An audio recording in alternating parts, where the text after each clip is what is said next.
Hello. Hello. Good evening बच्चों। रजत, Harendra, good evening. भाई, test में सेंटर ऑफ मास नहीं आ रहा है, बता तो दिया है, लॉ ऑफ मोशन आ रहा है। वो गलती से लिख दिया गया होगा सिलेबस में। सेंटर ऑफ मास नहीं है कोई आपके सिलेबस में। रिया, उत्कर्ष, प्रिया, सभी को good evening. Sajiya, Sanjana, good evening. Ojaswi, good evening. कैसे हैं भाई आप लोग? Malay, Pratyush, good evening. कुछ क्वेश्चन वोश्चन किया तुम लोगों ने? फ्रिक्शन के मॉड्यूल के क्वेश्चन शुरू कर दिए? मॉड्यूल के क्वेश्चन कर दिया सबने?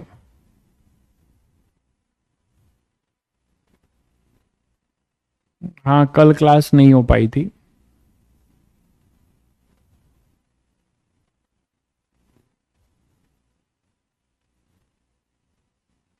कौन सा क्वेश्चन नहीं हुआ भाई रजत?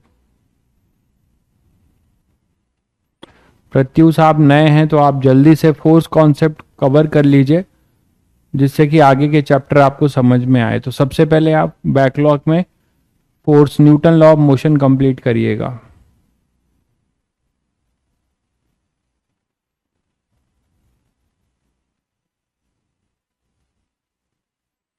ठीक है, चलिए। तो आज लास्ट लेक्चर है। कुछ होमवर्क दिया था जो क्वेश्चन। हाँ, 15 अगस्त को झंडा फहराओ, मिठाई खाओ, छुट्टी है। कुछ और वेरिएशन लास्ट देख लेते हैं। जैसे इंक्लाइन प्लेन में ही, इंक्लाइन प्लेन की अगर बात करें तो आपको बोला जाए कि मान लो यहां पे कोई फोर्स एफ है,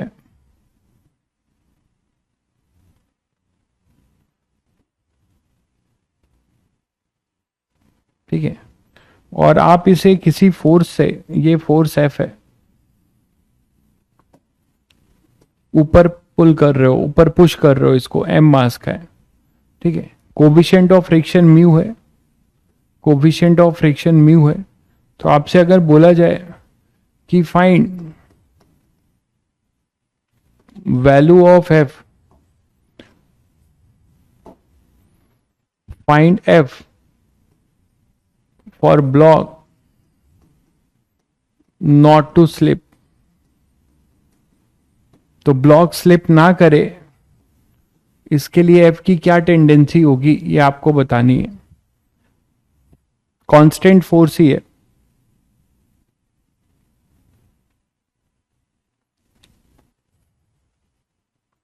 मैन गोइंग और पुली, ठीक है, करा दूंगा, आज ही करा दूंगा। हाँ, कुछ क्वेश्चन आपको सीट में काफी डिफिकल्ट मिलेंगे, बिल्कुल। आप उसे जो हो पा रहा है वो करिए, जो नहीं हो पा रहा है, ठीक है, अभी आप उसको जो है छोड़ दीजिए।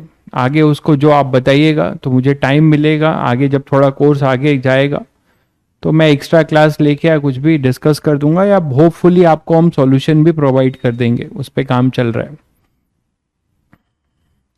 जितना हो पा रहा है उसको करिए, ठीक है। और कोशिश करूंगा नेक्स्ट चैप्टर से जो अपना जो मॉड्यूल है वो साथ साथ ही डिस्कस हो। इसी बार सोचा था लेकिन टाइम नहीं मिलता है।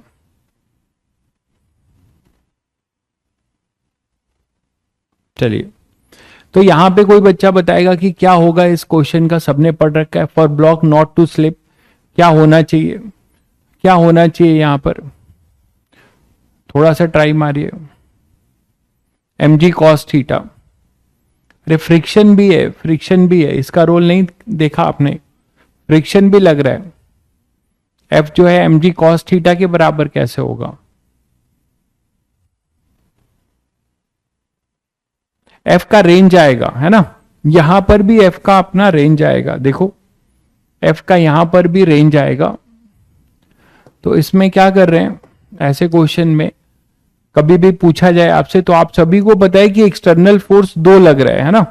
एक्सटर्नल फोर्स दो लग रहे हैं, एक एम जी साइन थीटा, इधर एम जी कॉस थीटा। तो जब भी दो फोर्स लगते हैं तो फ्रिक्शन पे डायरेक्शन पे बात शुरू हो जाती है कि वो किधर लगेगा। और आपको अब इतना आइडिया लग गया होगा, इतने केसेस करा दिया है मैंने, कि इसमें अब दो पॉसिबिलिटी बनेगी भाई, कि फ्रिक्शन ऊपर भी लग सकता है नीचे भी। देखिए आप अगर नए हैं तो मॉड्यूल का मतलब है कि what ever be the sheet uploaded in your channel, वही आपका जो है मॉड्यूल है, ठीक है। और डीपीपी है, डीपीपी एक मिलती है, एक मॉड्यूल मिलता है। अगर आप नए हैं तो आप उसको ध्यान से देख लीजिएगा। DPP is topic based and module is purely advance, ज्यादातर एडवांस के क्वेश्चंस को कवर अप करता है, ठीक है। तो आप मॉड्यूल और डीपीपी ये दो चीज यहां से प्रोवाइड होती है। mg साइन थीटा और ये mg कॉस थीटा और ये f है। तो मैंने आपको कहा था कि इसमें अब आपको क्या करना पड़ेगा, केस बनाना होगा। इसमें भी केस, कभी भी आपको मैंने कहा था केवल अगर mg होता f नहीं होता तो आप बता सकते थे, बट यहां पर mg साइन थीटा और f दो एक्सटर्नल फोर्स है। तो अगर मैं आपसे बोलूं कि if f is greater than mg sine theta, तो अगर f हमारा mg साइन थीटा से बड़ा होगा तो सभी बच्चों को समझ में आ रहा होगा कि नेट एक्सटर्नल फोर्स के नाम पे अब ऊपर है। नेट एक्सटर्नल फोर्स इस ब्लॉक पे कैसा है, अपवर्ड है। तो if it is in upward direction then obviously relative slipping नीचे है, तो रोकने के लिए स्टैटिक फ्रिक्शन जो है अपना डाउनवर्ड डायरेक्शन में लगेगा। भाई बोलिए, नेट फोर्स जो होगा इसमें नेट फोर्स इधर होगा, है ना, और वो कितना होगा अपने पास, F minus mg sine theta. This is our net external force, यही तो अपना नेट एक्सटर्नल फोर्स होगा। तो आप इसे बोल सकते हैं नेट एक्सटर्नल फोर्स यहां पर है और फिर इसको रोकने के लिए स्टैटिक फ्रिक्शन फोर्स इधर लगेगा, that we call it Fs। रोकना है हमें इसको, this is theta, this is m। तो for block not to move, for block not to move आप यही बोलोगे कि this Fs should be equal to F minus mg sine theta. ये आपको बता चुका हूं। अब इतना क्वेश्चन करते हुए आपको आइडिया हो गया होगा कि इनइक्वलिटी फिर आप बना लेते हो less than equal to Fs max. इसकी भी जरूरत नहीं है। अब अगर कोई बच्चा इस चीज को यहीं पे देख पा रहा है तो आप यहीं पे देख लो कि Fs जो है, F की कौन सी वैल्यू मिलेगी हमें, यहां से हमें F की F minus mg sin theta, this is your Fs, that should be less than equal to Fs max। and what is your Fs max, यहां पे नॉर्मल रिएक्शन के नाम पे कौन है, mg cos theta. Normal reaction के नाम पे कौन है यहां पर, mg cos थीटा। तो आप इसको n की वैल्यू यहां पे पुट कर दोगे, less than equal to mu into mg cos theta. तो आप सभी बच्चों को दिख रहा होगा कि यहां से आप f की कौन सी वैल्यू ले आ पाओगे, maximum value mg sine theta plus mu cos theta. तो f less than equal to है, ठीक है, इससे बड़ा, इसके बराबर या इससे छोटा होना चाहिए। तो f less than equal to mg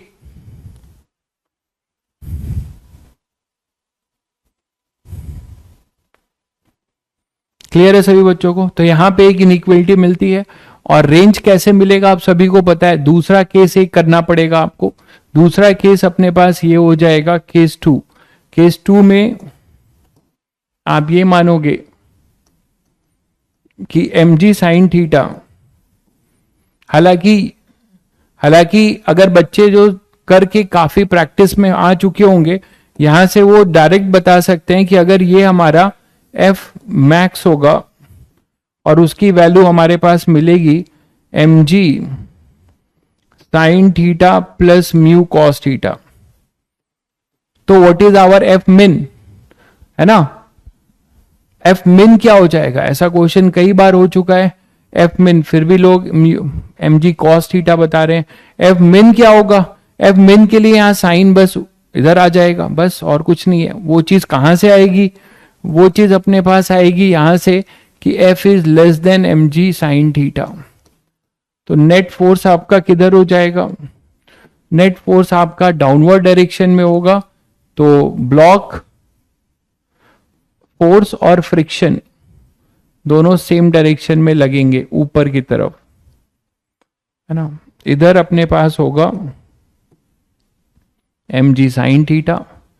net force जो होगा वो आप इधर बोल सकते हो कि अपना F माइनस, मतलब ये F, और नेट फोर्स को देखा जाता है, ठीक है। तो नेट फोर्स इधर है तो स्टैटिक फ्रिक्शन अपना इधर लगेगा इसको रोकने के लिए। तो that is your Fs, this is your F, this is your mg sine theta. तो नेट फोर्स आपकी ये बड़ा है तो नेट फोर्स इधर होगा इसको रोकने के लिए। तो आप बोल सकते हो for block not to slip,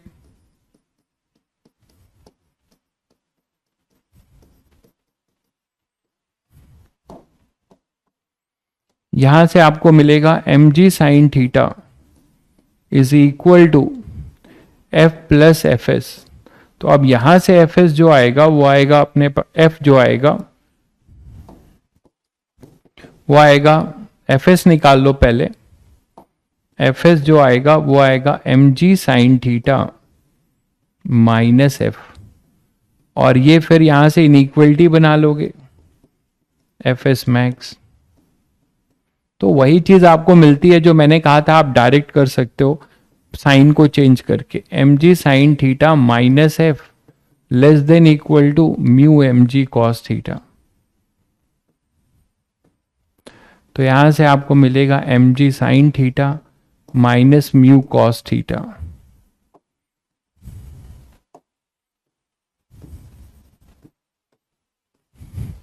less than equal to F।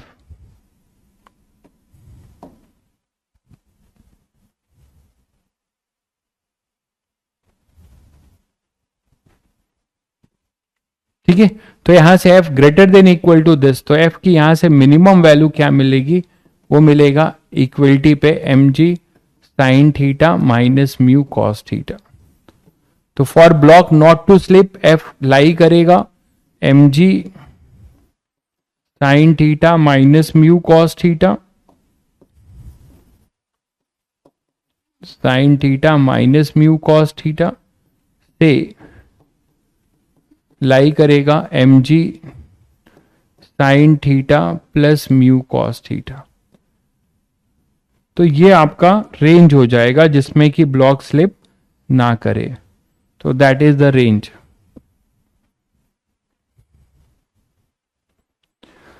ठीक है, तो अब इस तरीके के बहुत सारे क्वेश्चन अलग अलग वे में पूछा जाए। अगर मान लो क्वेश्चन आपको ऐसा पूछ दिया जाता है कि एक, मान लो हमारे पास एक रॉड है और एक रॉड में एक बीड है,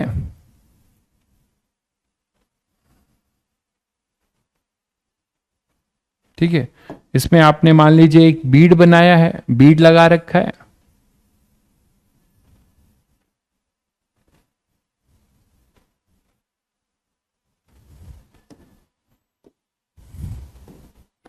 ठीक है। अब ये जो बीड है इस रॉड में स्लिप कर रही है और रॉड जो है एक्सिलरेट हो रहा है, देखिएगा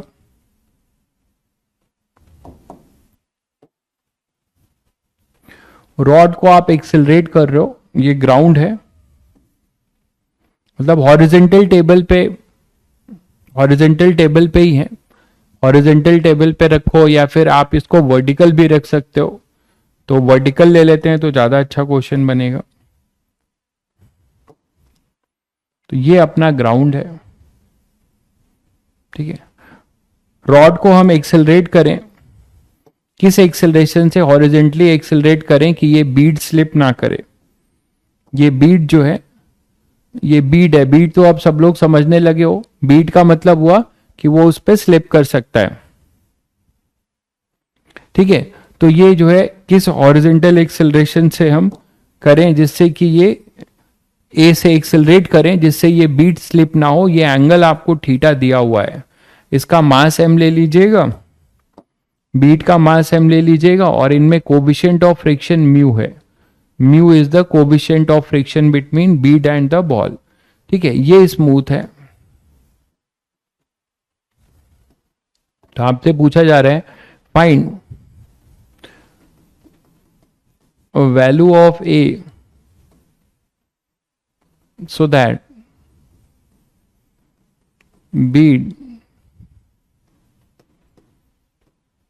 does not slip on the rod. तो रॉड को किस मिनिमम एक्सेलरेशन से, मतलब किस एक्सेलरेशन से आप रॉड को जो है एक्सेलरेट कर दोगे जिससे कि ये बीड जो है इस पे रॉड पे स्लिप ना करे। ठीक है, अब इस क्वेश्चन को करने के लिए भी सभी बच्चे समझते हैं कि किस फ्रेम ऑफ रेफरेंस में जाना होगा। आपको किस फ्रेम ऑफ रेफरेंस में जाना होगा, जल्दी बताइए। रॉड के फ्रेम ऑफ रेफरेंस में, है ना, क्योंकि बीड जो है रॉड पे स्लिप ना करे। तो अगर बीड जो है रॉड पे स्लिप नहीं करेगा तो क्या हो जाएगा अपने पास, अगर बीड स्लिप नहीं करेगा रॉड पे तो क्या हो जाएगा। देखिए, बीड अगर रॉड पे स्लिप नहीं करता है तो आप क्या बोलोगे भाई, किस फ्रेम में देखेगा, कौन ऑब्जर्वर देखेगा, जो रॉड पे बैठा है। बिल्कुल सूडो लगाना पड़ेगा। अगर आप सूडो से जाएंगे तो क्वेश्चन इजी होगा, क्योंकि वहां पे आप इक्विलिब्रियम देखोगे, है ना, वहां पे आप इक्विलिब्रियम देखोगे। ठीक है, तो रॉड पे बैठ के आप इसका क्या कर सकते हैं, एबीडी बना सकते हैं। सही से एबीडी बना लीजिए और कंडीशन लगा दीजिए, आपको मिल जाएगा। ठीक है, मतलब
थोड़ा सा जगह बना लेते हैं।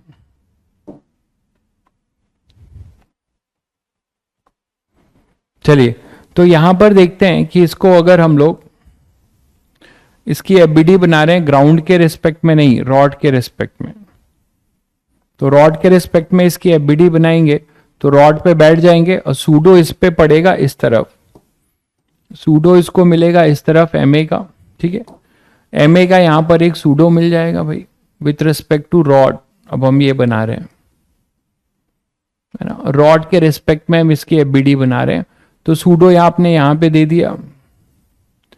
अब इसका रिलेटिव मोशन की टेंडेंसी कौन होगा। वॉइस नहीं आ रही है, क्यों भाई, वॉइस तो सभी को आ रही होगी। बताइएगा, क्या सभी लोगों को प्रॉब्लम है क्या ऑडियो में। सूडो यहां पर ऐसा होगा। अब इस सूडो के वजह से रिलेटिव मोशन की टेंडेंसी बनेगी। कैसे, सूडो का एक कंपोनेंट आप देखो, एक अलोंग द रॉड है, एक अलोंग द रॉड है और एक परपेंडिकुलर टू द रॉड है। तो जो अलोंग द रॉड है वो ऐसा होगा एम ए कॉस थीटा और इधर आएगा एम ए साइन थीटा। ध्यान दीजिएगा। ठीक है, साथ में मैंने फ्रिक्शन भी है, तो फ्रिक्शन है तो मतलब इधर एम जी लग रहा होगा, यहां पर एम जी लग रहा होगा। ग्रेविटी, ग्रेविटी का एक कंपोनेंट रॉड के इस तरफ आएगा एम जी साइन थीटा और एक कंपोनेंट इधर आएगा एम जी कॉस थीटा। सही से एबीडी बना लेने से आधा क्वेश्चन सॉल्व हो जाएगा। इधर एम ए का कंपोनेंट इधर आएगा एम ए कॉस थीटा और ये होगा अपना एम ए साइन थीटा। ठीक बात है। इसी तरीके से ग्रेविटी का अगर आप देखते हो तो ग्रेविटी का कंपोनेंट क्या आएगा, एम जी का इस तरफ ये थीटा है तो ये 90 माइनस थीटा होगा, इधर आता है एम जी साइन थीटा और इधर होगा ये एम जी कॉस थीटा। ये सभी बच्चों को दिख गया। ठीक है, अब देखो कि यहां पे टेंडेंसी, फिर से सभी बच्चों को ये चमक रहा होगा कि यहां ए का रेंज आने वाला है, यहां पर ए का जो है रेंज आने वाला है। ए का रेंज कैसे आएगा वो समझ पा रहे हो। ए के रेंज के लिए आपको कंडीशन लिखना होगा। नेट अपवर्ड फोर्स क्या है, एम ए कॉस थीटा, और एक इधर है एम जी साइन थीटा। तो पहली कंडीशन ये बनेगी कि कंडीशन ये बन रही है, केस 1 अगर देखें कि हम मान के चल रहे हैं कि हमारा m g sine theta greater है, मान लो, तो m g sine theta greater than m a cos theta. तो इसकी स्लिपिंग की टेंडेंसी डाउनवर्ड डायरेक्शन में है ना, स्लिपिंग की टेंडेंसी अपनी डाउनवर्ड डायरेक्शन में, बीड इधर स्लिप करेगा। तो इस पे फ्रिक्शन फोर्स कैसा लगाओगे, फ्रिक्शन फोर्स अपना जो लगेगा इधर ही लगेगा, एफ एस, क्योंकि आपने एम जी साइन थीटा को बड़ा माना है, तो एफ एस लगेगा ऐसा। ठीक, तो for block not to slip, sorry for bead not to slip, आप क्या कंडीशन दोगे, आप लिखोगे m g sine theta is equal to m a cos theta plus F s, और यहां से एफ एस निकाल लोगे m g sine theta minus m a cos theta. और फिर कंडीशन जानते ही हो कि F s less than equal to F s max. यहां नॉर्मल रिएक्शन ध्यान से देखने का है भाई, नॉर्मल रिएक्शन जो यहां पर आएगा वो पूरा का पूरा इस डायरेक्शन में आएगा नॉर्मल रिएक्शन, और वो होगा एन, वो किसके बराबर होगा, m a sine theta plus m g cos theta, m a sine theta plus m g cos theta. तो आप यहां पे लिख रहे हो एम जी साइन थीटा, आपको न्यूमेरिकल में एंगल दिया जाएगा तो ये छोटा लगने लगेगा आपको, मैं जनरल कर रहा हूं, m a cos theta less than equal to mu into normal reaction जो यहां पर है वो है m g cos theta plus m a sine theta के बराबर। ठीक है, एम ए साइन थीटा के बराबर। तो अब आप यहां पे नॉर्मल रिएक्शन पुट कर दीजिए, m g cos theta plus m a sine theta के बराबर। तो अब यहां पर एक्सेलरेशन एक तरफ ए वाला टर्म ले आओ, एक तरफ म्यू वाला, तो m g sine theta minus mu cos theta less than equal to m a common ले लिया, cos theta plus mu sine theta. ठीक है, तो यहां से आपको ए में कंडीशन मिलती है कि a equal to g sine theta minus mu cos theta, equal to नहीं, ग्रेटर देन इक्वल टू। तो a greater than equal to upon में cos theta plus mu sine theta. तो क्या मिला आपको यहां से, ए की कौन सी वैल्यू मिलेगी, एम जी कॉस थीटा का अपोजिट होगा नॉर्मल रिएक्शन। हाँ भाई, एम जी कॉस थीटा और एम ए साइन थीटा दो फोर्स इसको कांटेक्ट जनरेट कर रहे होंगे, है ना। एम ए का सूडो का component perpendicular to the rod आएगा और एम जी का भी कंपोनेंट आएगा परपेंडिकुलर टू द रॉड, ये बना हुआ है। इन दोनों के रिएक्शन एक्शन से यहां पे एक रिएक्शन लगेगा। तो यहां से सभी बच्चे समझ रहे हैं कि हमें मिनिमम वैल्यू मिलेगी। अब इतना सब लोग समझदार हो गए हो कि दूसरे केस में क्या होगा, बस ये माइनस प्लस होगा, ये प्लस माइनस होगा। ठीक है, तो एक निकाल लोगे तो दूसरा अपने आप टिक कर सकते हो या रेंज बता सकते हो। ये मिनिमम होगा, आपसे मिनिमम मैक्सिमम नहीं पूछा है ना, रेंज पूछा है, तो आप इजीली जो है इसका रेंज भी बता सकते हो। ए मैक्सिमम क्या हो जाएगा, ए मैक्सिमम जो होगा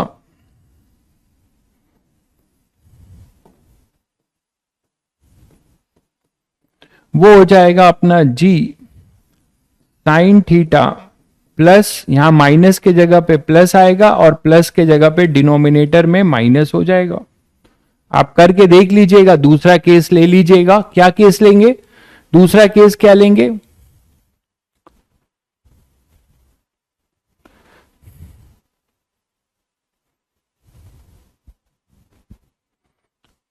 मैंने कॉमन कैसे लिया आप समझ नहीं पाए। मैंने ए को एक तरफ ले गया हूं और mg वाले को एक तरफ लेके फिर कॉमन लिया है। थोड़ा सा कैलकुलेशन कर लीजिए, ma cos थीटा को उधर ले गया, म्यू mg cos थीटा को इधर ले आया, फिर कॉमन लिया है। ठीक है, तो cos थीटा प्लस यहां हो जाएगा माइनस म्यू साइन थीटा। तो बीट स्लिप ना करे उसके लिए रेंज आएगा। ठीक है, तो for bead not to slip a का रेंज जो होगा वो होगा ए मिनिमम से ए मैक्सिमम। ठीक है, तो बीट स्लिप ना करे उसके लिए ये होगा। सर्कुलर मोशन ट्यूसडे को स्टार्ट होगा। क्लियर है? तो इस तरीके से भी आप ये क्वेश्चन कर सकते हैं। मान लीजिए इसी में क्वेश्चन एक ऐसा हो जाए कि एक हेमिस्फेरिकल बाउल है। मैंने कहा था मेरे दिमाग में जो क्वेश्चन आते जाते हैं मैं कराता जाता हूं, तो कि बच्चों को हर टाइप का वेरिएशन पता हो। तो जैसे देखिए ये हेमिस्फेरिकल बाउल है, इस हेमिस्फेरिकल बाउल में एक इंसेक्ट चल रहा है। ये क्वेश्चन आपका एडवांस में भी आया है, कई बार जेई मेंस वालों ने भी पूछा है आई थिंक।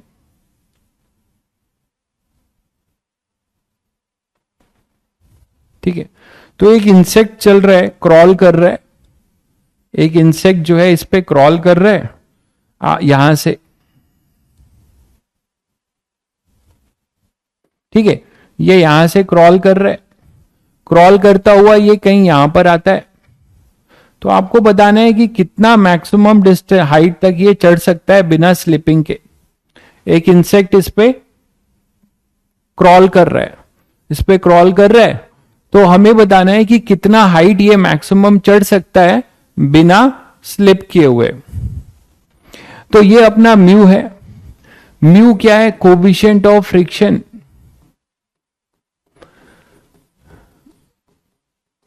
बिटवीन बाउल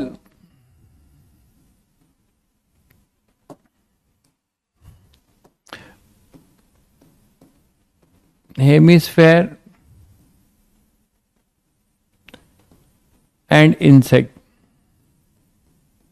ठीक है, इंसेक्ट लेने का पर्पस ये है, इंसेक्ट लेने का पर्पस ये है कि आप वो धीरे धीरे क्रॉल करेगा, तो नियर अबाउट आप उसको एक्सेलरेटेड नहीं मानेंगे, उसकी वेलोसिटी बहुत ही निग्लिजिबल है, तो इक्विलिब्रियम मान के चलेंगे।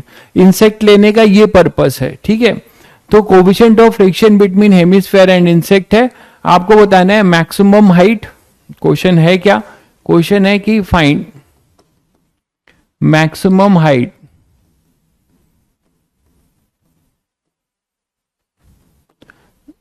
है ना, up to which insect crawl without slipping, बिना स्लिपिंग के। ठीक है, एम ले लेना है मास ऑफ इंसेक्ट। अब ये क्वेश्चन देखिए कैसे करेंगे। ठीक है, इसका अप्रोच क्या होगा? इस क्वेश्चन को भी आप कर सकते हैं कैसे, देखिए।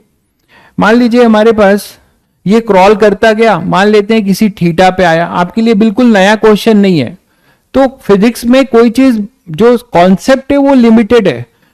क्या होता है कि लोग सिनेरियो अलग अलग करके आपसे पूछते हैं, तो आपको क्वेश्चन अलग नजर आता है। लेकिन जो बच्चा अब ये समझने लगे कि नहीं ये तो क्वेश्चन बिल्कुल अलग नहीं है, this is just like a inclined plane question.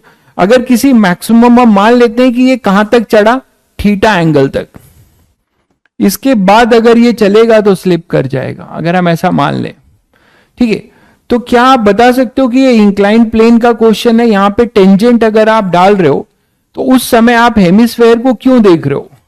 आप ये देखो कि ये इस समय इस इंक्लाइंड प्लेन पे है, और इस इंक्लाइंड प्लेन का जो ये एंगल है बहुत आसानी से सभी बच्चे जज कर सकते हैं कि ये भी थीटा होगा, ये भी जो है थीटा होगा। ये सभी बच्चे बहुत आसानी से इसको जज कर सकते हैं।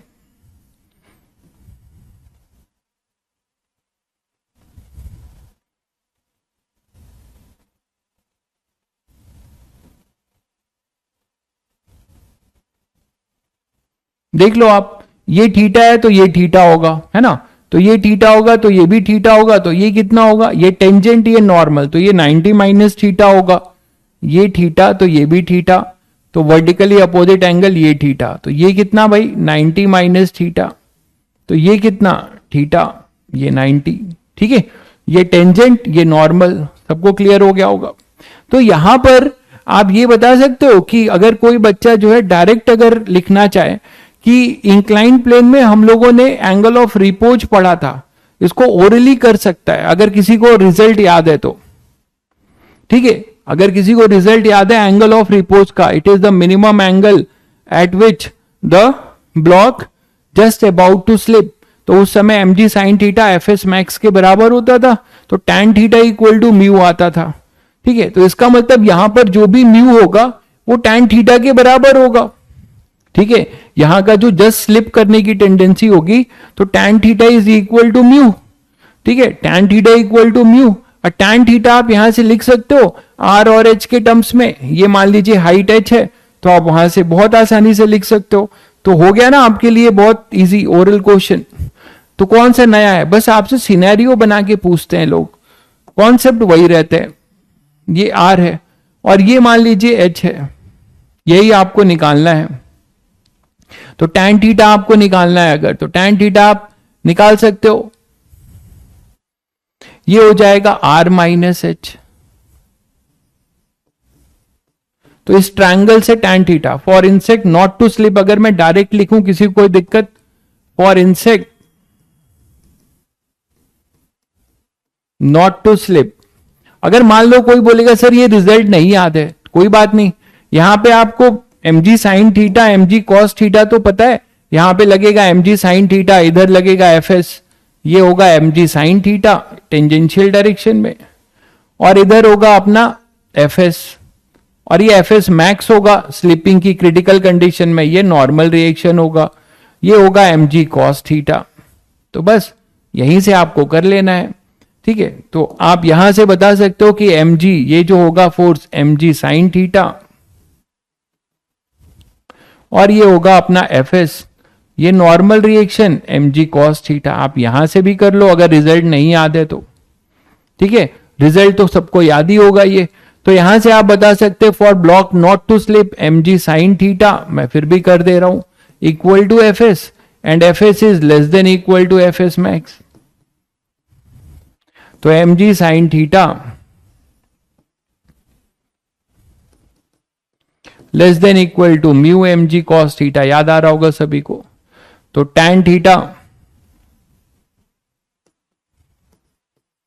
Less than equal to mu, है ना, या theta less than equal to tan inverse mu. Critical condition में, लिमिटिंग कंडीशन में इक्वलिटी लेते हैं।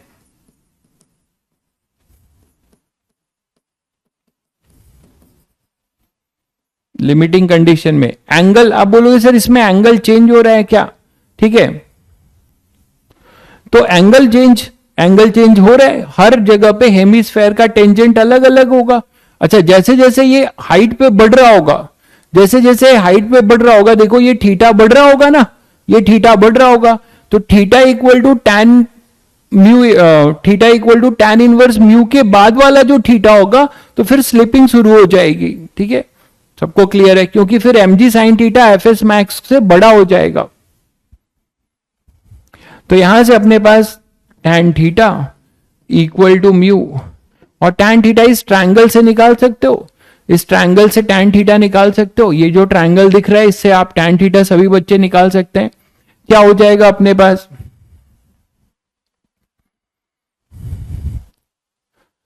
ये आर है, ये आर माइनस एच हो जाएगा, और ये आपको निकालना पड़ेगा अंडर रूट, ये डिस्टेंस ये मान लो एक्स है, तो ये एक्स आप निकाल लो। टैन थीटा अपने पास म्यू दिया हुआ है, तो इसकी भी जरूरत नहीं है, इसकी भी जरूरत नहीं पड़ेगी आपको। आप यहां से एच इस ट्रायंगल से डायरेक्ट निकाल सकते हो। हमें एच ही तो चाहिए, तो साइन थीटा को आप लिख सकते हो, या cos theta equal to r minus h upon में आर। ठीक है, हमें एच चाहिए था, तो cos theta is equal to 1 minus h by r. तो h by r is equal to 1 minus cos theta. तो h क्या हो जाएगा, r 1 माइनस कॉस थीटा। ठीक है, h हो जाएगा r 1 माइनस, आप यहां से डायरेक्ट भी कर सकते थे, ये r है, ये r कॉस थीटा है, तो ये पूरा हो जाएगा r 1 माइनस कॉस थीटा, आप वहां से डायरेक्ट भी कर सकते थे। क्लियर है। अब कॉस थीटा कैसे निकालें, तो इस ट्रायंगल से निकाल लो। आपको टैन थीटा पता है, म्यू और ये 1, तो ये हो जाएगा under root mu square plus 1। तो कॉस थीटा की वैल्यू क्या हो जाएगी, म्यू अपॉन अंडर रूट, यहां पे पुट कर दो, h की वैल्यू मिल जाएगी म्यू और थीटा के टर्म्स में, तो मतलब म्यू के टर्म्स में, क्योंकि म्यू ही दिया था केवल। r 1 माइनस कॉस थीटा हो जाएगा अपना 1 upon under root mu square plus 1। तो ये आप आंसर बोल सकते हैं, ये मैक्सिमम हाइट हो जाएगी जिससे कि ये क्रॉल ना करे।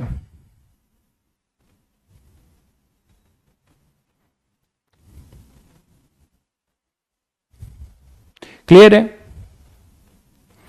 तो म्यू की वैल्यू आपको, ये म्यू दिया हुआ था पहले से, तो आपने यहां से बता दिया।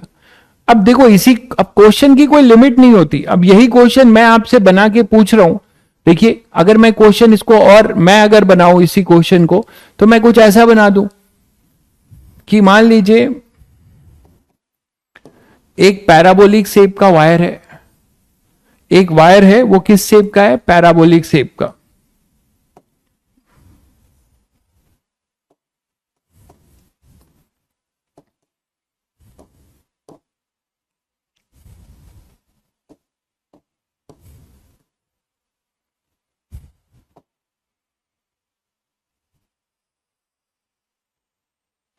ठीक है, एक पैराबोलिक शेप का आपका वायर है मान लो।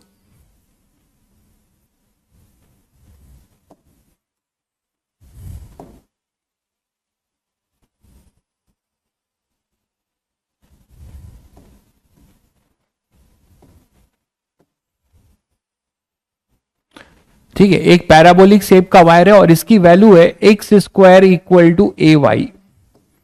ठीक है, इस पैराबोला की इक्वेशन है x square equal to a y. R minus h कैसे आया,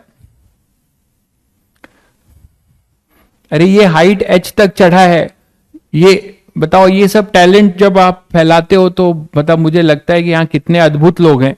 ये हेमिस्फेयर है ना भाई, ये पूरा रेडियस आर है और ये यहां से एच चला है, तो ये कितना होगा, आर माइनस एच होगा।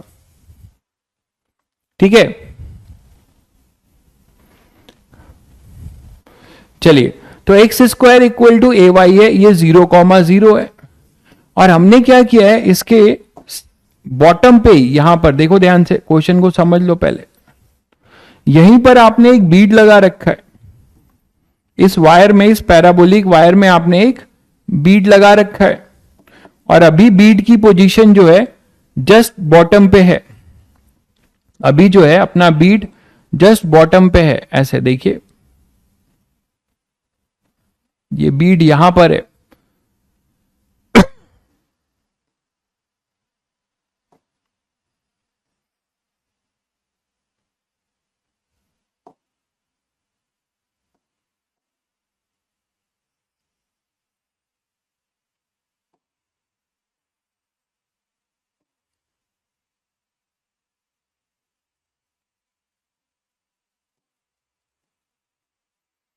तो मान लीजिए ये बीड यहां पर था, इसमें फंसा हुआ,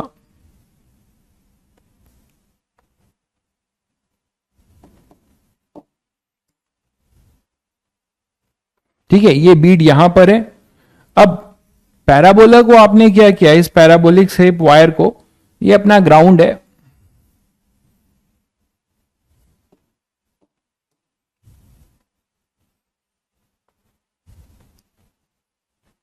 तो अब अंदाजा लग गया होगा, ये बीड है, अभी ग्राउंड पर है।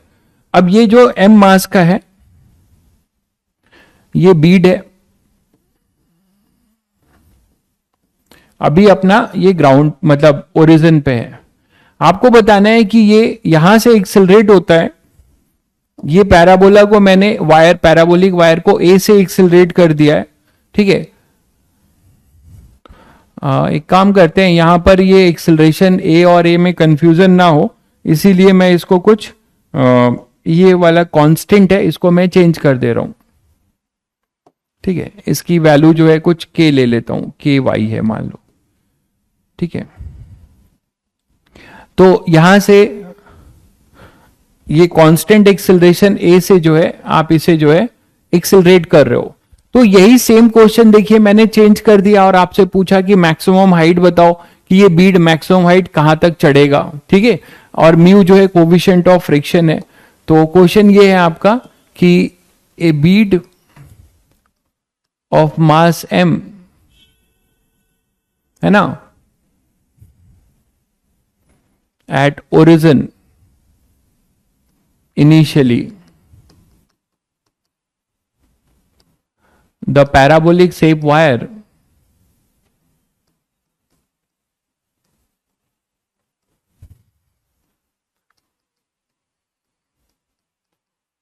accelerated with constant acceleration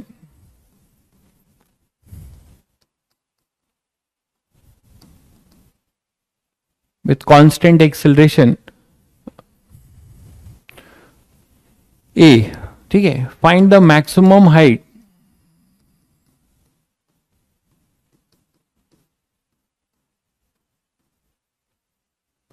attend by the Beed,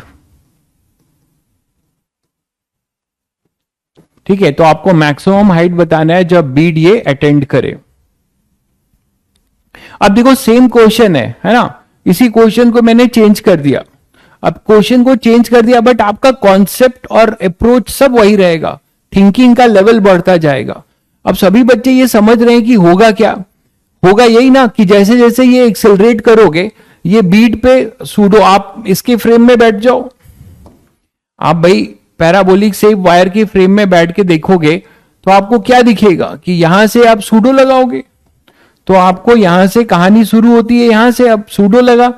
अब इस सूडो के वजह से ये ऊपर चढ़ेगा। अब जब ये सूडो के वजह से ऊपर चढ़ेगा तो सभी बच्चों को पता है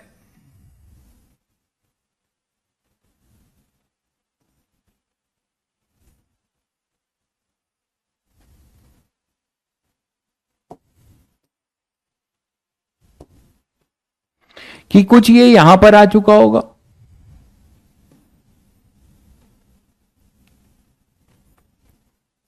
बोलो भाई, कुछ ये यहां पर आ चुका होगा, ये तो समझते हो। तो जब ये यहां पर आ चुका होगा, मैं इसी में बना रहा हूं, ठीक है, with respect to this frame, तो सूडो ऐसा लगेगा। अभी अभी मैंने आपको एक क्वेश्चन कराया था, ठीक है, ठीक है, एक क्वेश्चन मैंने अभी अभी आपको कराया था। तो यहां पे क्या हो जाएगा कि जब ये ऊपर, ये क्वेश्चन कर चुके हैं क्या भाई,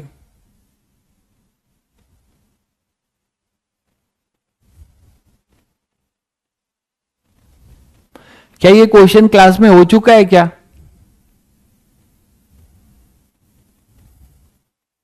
ठीक है, तो अब यहां पर आपको थोड़ा सा और क्या चेंज करना पड़ेगा, देखिए कि थीटा निकालना पड़ेगा, ठीक है। कैसे? टेंजेंट अलग अलग होगा, तो यहां पे जो टेंजेंट होगा इसका एंगल भी अलग अलग होगा, सब जगह पे टेंजेंट अलग अलग होगा, मानते हो कि नहीं? तो इसका जो टेंजेंट है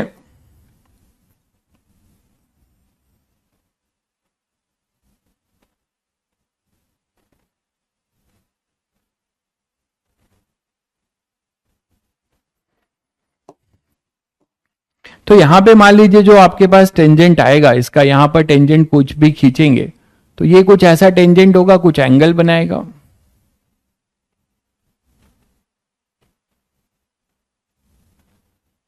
अब ये जो एंगल होगा सभी बच्चों ने, अब देखिए कब कहां क्या, इसीलिए फंडामेंटल्स बहुत जरूरी है। अब यहां पे बेसिक मैथ्स यूज होगा, ठीक है, एक बेसिक मैथ यहां पर यूज होगा। और बेसिक मैथ्स यहां पर क्या यूज होगा, वो अपना यूज होगा dy बाई डी एक्स का, tan theta equal to dy by d x. याद करो तो tan theta equal to dy by d x से यहां में है, यहाँ पे इस डिस्टेंस पे मान लो ये ओरिजिन था, ये अपना एक्स एक्सिस हो जाएगा।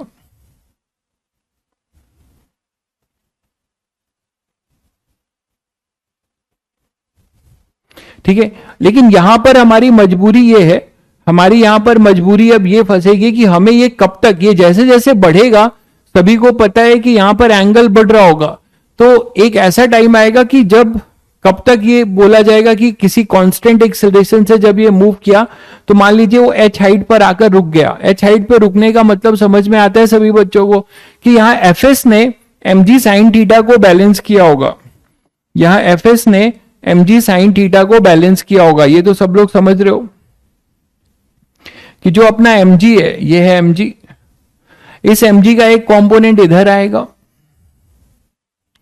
और एक कंपोनेंट अपना इधर आएगा। को अलग कलर से कर लेते थे, चलो ठीक है, ठीक है। तो mg जो अपने पास है ये 90 माइनस थीटा होगा, दिख ही रहा है, तो इधर होगा mg साइन थीटा। अभी अभी हम लोगों ने एक क्वेश्चन रॉड वाला किया है, ठीक वैसा ही हो जाता है ये mg साइन थीटा, और ये हो जाएगा, मतलब मैं बस आपको बता दे रहा हूं, यहां से कहानी आप समझ पाएंगे कि आपको क्या करनी है। mg साइन थीटा और यहां से क्या होगा, इधर mg कॉस थीटा। सूडो के लिए ये थीटा तो ये थीटा होगा, तो ये ma सूडो है, तो सूडो का कंपोनेंट इधर आएगा ma कॉस थीटा और इधर आएगा ma साइन थीटा। बोलो भाई, तो अब आप देखो कि ये जब यहां पर था तो पूरा का पूरा सूडो इधर लगा था। अब ये समझिए कि रुक क्यों रहा है, जैसे जैसे ये ऊपर जाएगा हमारा थीटा जीरो से बढ़ता जाएगा। तो if theta is increasing our pseudo is decreasing, why, because pseudo is a function of cos theta. तो ये 0 से पाई बाई 2 में है ना, कॉस थीटा एक डिक्रीजिंग फंक्शन है, cos theta is decreasing function. तो कॉस थीटा अगर ये डिक्रीजिंग फंक्शन है, तो ध्यान से देखो कि अगर कॉस थीटा हमारा डिक्रीजिंग फंक्शन है, तो सूडो धीरे धीरे क्या होगा, सूडो फोर्स धीरे धीरे कम होगा। सूडो का एक कंपोनेंट, कौन सा कंपोनेंट, टेंजेंशियल कंपोनेंट कम होगा। देखो कॉस थीटा डिक्रीजिंग है, जबकि साइन थीटा कैसा है, साइन थीटा अपना इंक्रीजिंग फंक्शन है 0 से पाई बाई 2 में। तो क्वेश्चन करने में बहादुरी नहीं है, क्वेश्चन को समझ कर करने में बहादुरी है कि क्वेश्चन इस टाइप का कहीं और आए तो आप ये कॉन्सेप्ट यूज कर सको। ठीक है, तो कुछ बच्चे बस यही लिखे पड़े already done in the class. I think मैंने फोर्स में कराया होगा, फ्रिक्शन नहीं होगा, यहां पे अब फ्रिक्शन भी है। तो ये समझना है कि फ्रिक्शन फोर्स जो है पहले काइनेटिक है, काइनेटिक फ्रिक्शन फोर्स ही लगेगा, यहां पे स्टैटिक की कोई बात नहीं है क्योंकि ऑलरेडी मोशन चल रहा है, तो काइनेटिक फ्रिक्शन लगेगा। बट काइनेटिक फ्रिक्शन जो है आप बोलोगे सर यहां पे तो काइनेटिक फ्रिक्शन आपने बताया था कि उसकी वैल्यू जो है हमेशा कांस्टेंट रहती है, बिल्कुल सही बात है, बट यहां नॉर्मल रिएक्शन भी है। नॉर्मल रिएक्शन अपना कितना है, देखो यहां पे इस तरफ है, नॉर्मल रिएक्शन अपना यहां पर है इस तरफ। तो एक टाइम आएगा जब आप बोल सकते हो कि mg साइन थीटा इंक्रीजिंग है और ma कॉस थीटा डिक्रीजिंग है, तो नेट टेंजेंशियल फोर्स यहां पर क्या होगा, बराबर हो जाए। एक थीटा ऐसा आएगा जहां पर हम बोल सकते हैं कि ये जो mg साइन थीटा जिसकी वैल्यू बढ़ती जा रही है और ma कॉस थीटा हमारा क्या हो रहा है, शुरू में हमारे पास ma है, बाद में ये ma कॉस थीटा होता जा रहा है, हर जगह का थीटा अपना बढ़ रहा है। तो कॉस थीटा डिक्रीजिंग है, mg साइन थीटा इंक्रीजिंग है। तो इसको रोकने के लिए fs इस ma कॉस थीटा के साथ लगेगा और fs की जो वैल्यू होगी, fs की जो वैल्यू होगी वो इधर कहीं होगी। तो अभी अभी आपने एक क्वेश्चन किया है, अब आप शायद सभी बच्चों को आइडिया लग गया होगा कि इसमें क्या करना है। तो अब मैक्सिमम हाइट के लिए, मैक्सिमम हाइट के लिए अब आप बता सकते हो कि मैक्सिमम हाइट के लिए क्या होगा, इधर अपने पास fs है, इसकी fs मैक्स ले लीजिएगा, तो fs max plus ma cos theta equal to mg sine theta कर लीजिएगा।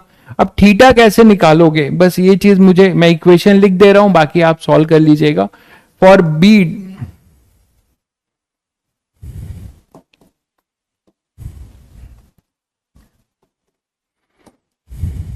और ये हाइट मान लीजिए h मान लेते हैं, ये हाइट मान लीजिए क्या मान लेते हैं h, यही हाइट हमें चाहिए। तो ये हाइट अगर हम h मान लें और ये पैराबोला के किस कोऑर्डिनेट पे है, मान लो x1 कोऑर्डिनेट पे है, तो ये बीट का पोजीशन है x1, h, ठीक है, इस पर ये रुका हुआ दिखा। तो यहां पर अपने पास क्या हो जाएगा, ma साइन थीटा, हम सेम की बात नहीं कर रहे हैं, बिल्कुल आप सही कह रहे हैं, 45 पे सेम होता है, हम उसकी बात नहीं कर रहे हैं। मैं आपको बस ये नेचर बताना चाह रहा था कि mg साइन थीटा बढ़ रहा है तो इसकी इधर mg साइन थीटा और ma cos थीटा में ये बढ़ा रहेगा, तो इसकी टेंडेंसी नीचे जाने की होगी, तो स्टैटिक फ्रिक्शन ऊपर लगेगा, इसके लिए मैंने आपको ये ग्राफ बताया। तो एफएस मैक्स होगा, यहां से आप बोल सकते हैं कि लेट h बी द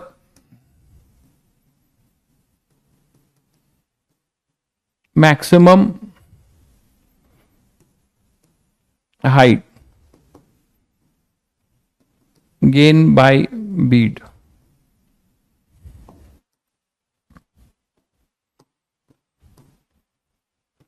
तो यहां से अब आप क्या बोल सकते हो कि mg sine theta is equal to हमें ma cos theta plus fs max, ठीक है।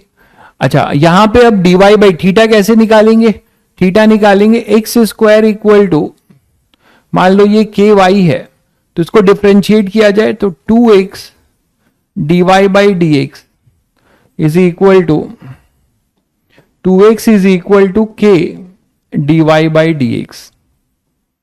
तो dy बाई डी एक्स हमें मिलता है 2 बाई के एक्स, ठीक है, dy बाई डी एक्स मिलता है 2 बाई के एक्स, और ये x कहां का टेंजेंट है, जब x अपना x1 है, तो dy by d x at x equal to x1, तो यहां पर क्या होगा 2 बाई के x1। अब x1 को हम कैसे निकाल सकते हैं, क्योंकि हमें तो h चाहिए, तो हम fk, हाँ fk लगेगा, ठीक है, सॉरी, तब एक्सेलरेशन निकालना पड़ेगा, वही है, काइनेटिक फ्रिक्शन लगेगा, तो इसमें किसी मैक्सिमम टाइम पे fk लिख दीजिए, ये दोनों मिलके फोर्स बैलेंस कर रहे होंगे, fk लिख लीजिए। इस टाइम पे ये रुकेगा नहीं, बीट इक्विलिब्रियम में होगा, तो यहां पे कायदे से मैक्सिमम हाइट तो नहीं होगा वो एट इक्विलिब्रियम, है ना, मैक्सिमम हाइट नहीं लिखेंगे तो ज्यादा बेटर होगा, क्योंकि नेट फोर्स केवल 0 हो सकता है, वेलोसिटी तो 0 होगी नहीं। तो आप इसमें लिख सकते हो find height of bead at equilibrium, ये बोला जा सकता है, ठीक है, इक्विलिब्रियम पे। तो बाकी अब आप कर ही लोगे यहां से कि इक्विलिब्रियम के लिए दोनों को बैलेंस किया है, यहां पे fk लिखिए, काइनेटिक ही लग रहा है ना, ठीक है। तो अब यहां से हम वो h के टर्म्स में लिखना चाह रहे हैं, तो x1 को x1 स्क्वायर इक्वल टू के, जब x x1 है तो y अपना h है, तो x1 क्या आएगा अंडर रूट के एच, तो यहां पे आप पुट कर सकते हैं 2 बाई के अंडर रूट के एच, तो ये आ जाएगा 2 अंडर रूट एच बाई के, ठीक है भाई। तो आपको यहां से dy बाई डी एक्स मिल गया, मतलब tan थीटा मिल गया, तो tan थीटा कितना हो गया 2 अंडर रूट एच बाई के। तो अगर tan थीटा मिल गया तो आप यहां से cos थीटा और sin थीटा इस ट्राइंगल से निकाल सकते हो, 2 अंडर रूट एच बाई के, ये 1 है, तो ये हो जाएगा 1 प्लस 4 एच बाई के अंडर रूट। तो यहां से आप cos थीटा और sin थीटा निकाल लोगे, और इन सभी की वैल्यू यहां पे cos थीटा पुट कर दोगे, यहां पे sin थीटा पुट कर दोगे, ठीक है। ए आपको दिया ही हुआ था, ये आपको दिया ही हुआ था, तो आपको यहां से वो h मिल जाएगा, ठीक है, h यहां पर रहेगा ना, तो h यहां पे केवल अननोन क्या होगा a h, साइन थीटा और cos थीटा के टर्म्स में आप इसे पुट करेंगे, यहां साइन थीटा पुट करेंगे, यहां cos थीटा पुट करेंगे, ठीक है। और fk को क्या लिखेंगे, fk को लिखेंगे mu into m a sine theta plus m g cos theta, अभी एफ के की वैल्यू भी लिखेंगे, वो भी साइन थीटा और कॉस थीटा में आएगा, तो वहां से फिर आपको ये वैल्यू मिल जाएगी। मैंने इसको एक्सप्रेशन में बना दिया है, यहां पे मैं x square equal to something 2y दे देता तो आपको ज्यादा बेटर होता, यहां पे k की जगह कुछ 2 3 दे देता तो हो जाता। ठीक है, तो शायद समझ गए अप्रोच सभी लोग। तो यहां से मेरा ये कहने का मतलब है कि आप इस डायमेंशन में पढ़ाई करिए कि क्वेश्चंस कैसे भी सेम है, सभी क्वेश्चन का अप्रोच आपको वही है, बस पूछने का तरीका अलग अलग है। जैसे एक क्वेश्चन और लेते हैं जो मैंने आपको शायद थोड़ा कुछ नया सिखा दे। मान लीजिए हमारे पास एक बोर्ड है,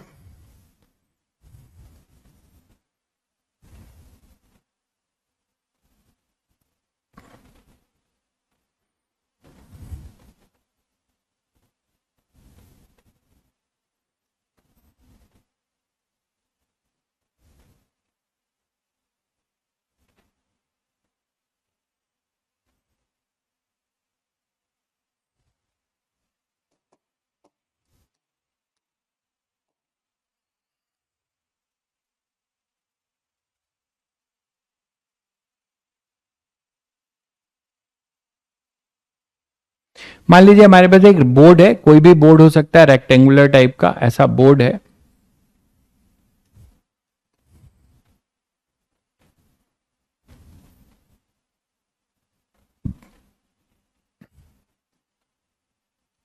इसमें एक इसके ऊपर एक ब्लॉक रखा हुआ है, एक ब्लॉक इसके ऊपर रखा हुआ है ऐसा।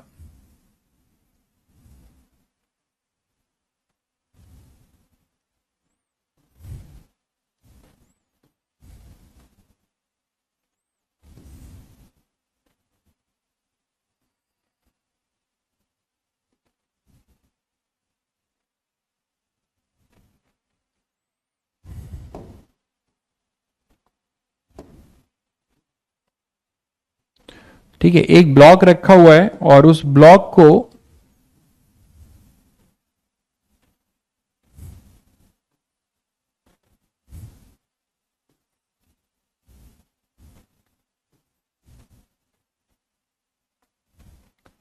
ये ब्लॉक रखा हुआ है, दिख ही रहा होगा। ठीक है, अब ये बताया जा रहा है कि जो ये अपना बोर्ड है और ये बोर्ड अपना एक्सजेड प्लेन में है, मैं प्लेन भी आपको बना दे रहा हूं, ये एक्स एक्सिस है, ये वाई एक्सिस है और इसका परपेंडिकुलर है जेड एक्सिस, है ना, इसका परपेंडिकुलर है जेड एक्सिस, इन दोनों के परपेंडिकुलर है Z axis.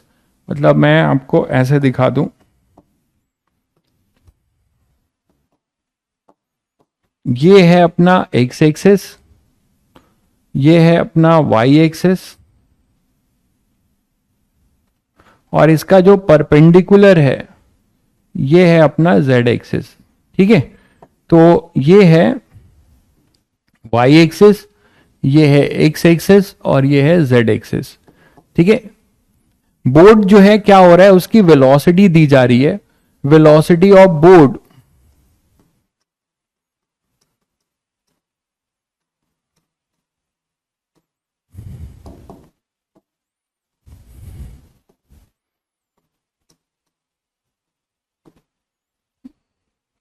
is v is equal to 2ti cap plus tj cap plus 3tk cap plus 3tk cap। ये वेलोसिटी ऑफ बोर्ड है, तो बोर्ड जो है इस तरीके से एक्सिलरेट कर रहा है। ठीक है, तो अब अपना जो ये बोर्ड है, यही बोर्ड है, ये 3 डायमेंशनल मोशन कर रहा है, समझ रहे हैं, दिख रहा है आप लोगों को स्पेस में, तीनों डायरेक्शन में इसकी वेलोसिटी है। मतलब ये बोर्ड ऐसे मूव कर रहा होगा किसी स्पेस में, है ना, ये ऐसे मूव कर रहा होगा किसी स्पेस में जिसमें Vx, Vy और Vz तीनों है। अब आप क्या बोल सकते हो, इसका मास जो है 1 kg है, इसका मास दिया हुआ है आपको 1 kg। ठीक है, और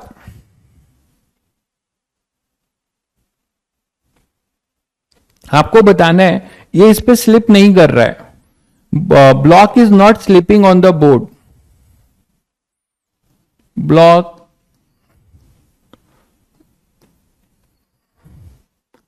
not slip on the board, board पे स्लिप नहीं कर रहा है, या आप चेक भी कर सकते हो, आपको अगर मैं म्यू दे देता हूं तो आप वहां से भी चेक कर सकते हो, ठीक है। तो आपको बताना है find the force acting by the board on the block. Mu देना पड़ेगा मुझे, म्यू मुझे देना पड़ेगा, म्यू की वैल्यू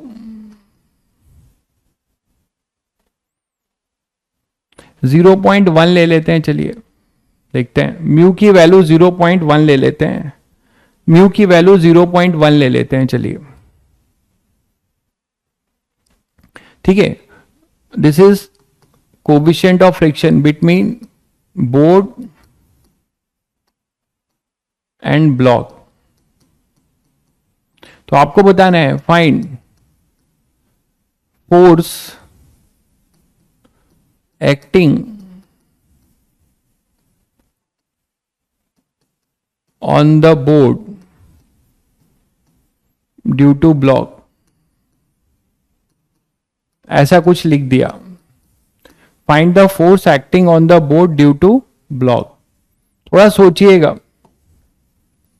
थोड़ा सोचिएगा, जल्दी से, जल्दी से सोचिएगा।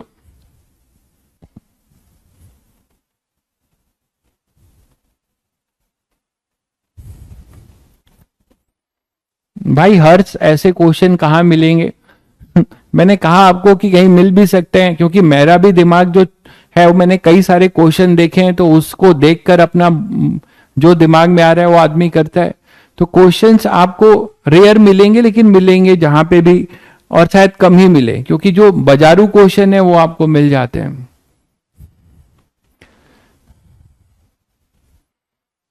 ग्रेविटी है भाई, ग्रेविटी है, ग्रेविटी कहां नेग्लेक्ट करोगे? ग्रेविटी तो है ही, ग्रेविटी तो रहेगी, ग्रेविटी है भाई, ग्रेविटी है।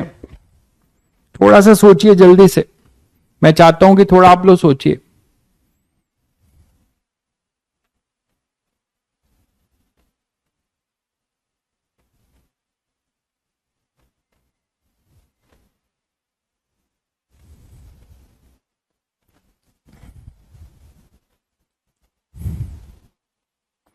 बिल्कुल डिफरेंशिएट करेंगे, ये सभी बच्चों को तो क्लियर हो रहा होगा कि इसको डिफरेंशिएट करना पड़ेगा। फिर F equal to m a कर देंगे। F equal to m a क्यों करोगे? एक्सेलरेशन थोड़े है।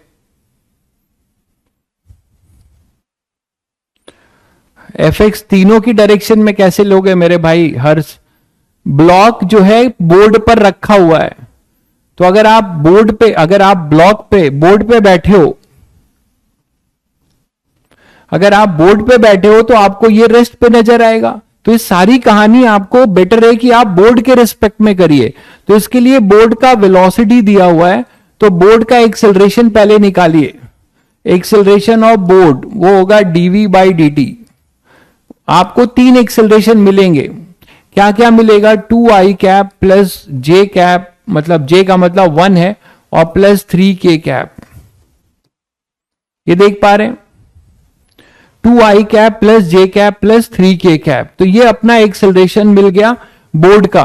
तो बोर्ड का अगर एक्सेलरेशन है और बोर्ड के रिस्पेक्ट में है, तो यहां 3 सूडो लगेंगे। सूडो का सेल लगा हुआ है, ठीक है भाई, अभी 15 अगस्त का सेल चल रहा है हर जगह, तो यहां पे भी सूडो का सेल लगा हुआ है। 3 सूडो लगाओगे।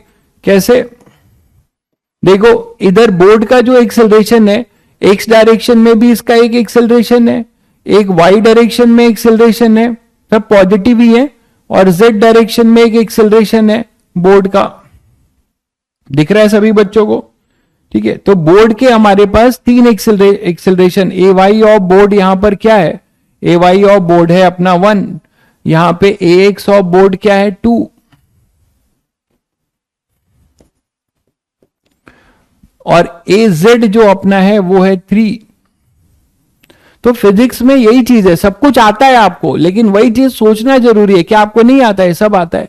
अब सूडो लगाइए, सूडो लगाएंगे जब आप बैठकर, तो 3 सूडो लगेंगे। और इस पे 3 सूडो कैसे लगेंगे? एक ऑब्वियसली सूडो क्या लगता है? एक्सेलरेशन के अपोजिट। तो यहां दो सूडो ऐसा लगेगा, एक AX का ऐसा लगेगा MAX, और मास इसका 1 है। एक AY कैसा लगेगा भाई, AY के लिए आप इस पे ऐसा लगाओगे,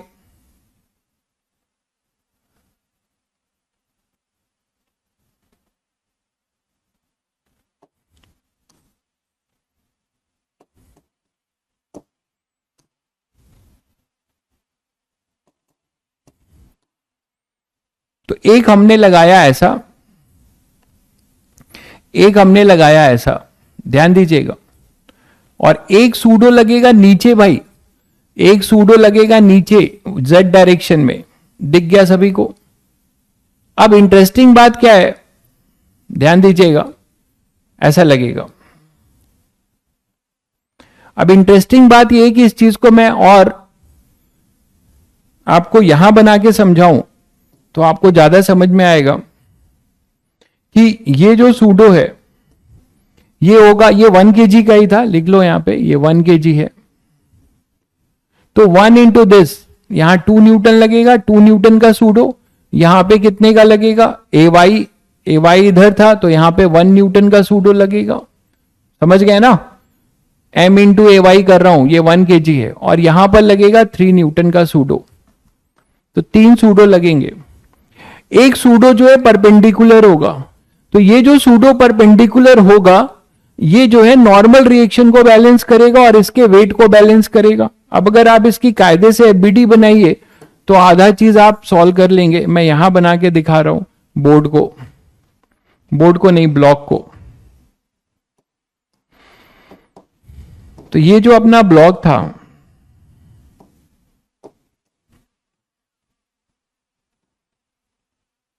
इस पे जो फोर्सेज लग रहे हैं ध्यान से देखिए,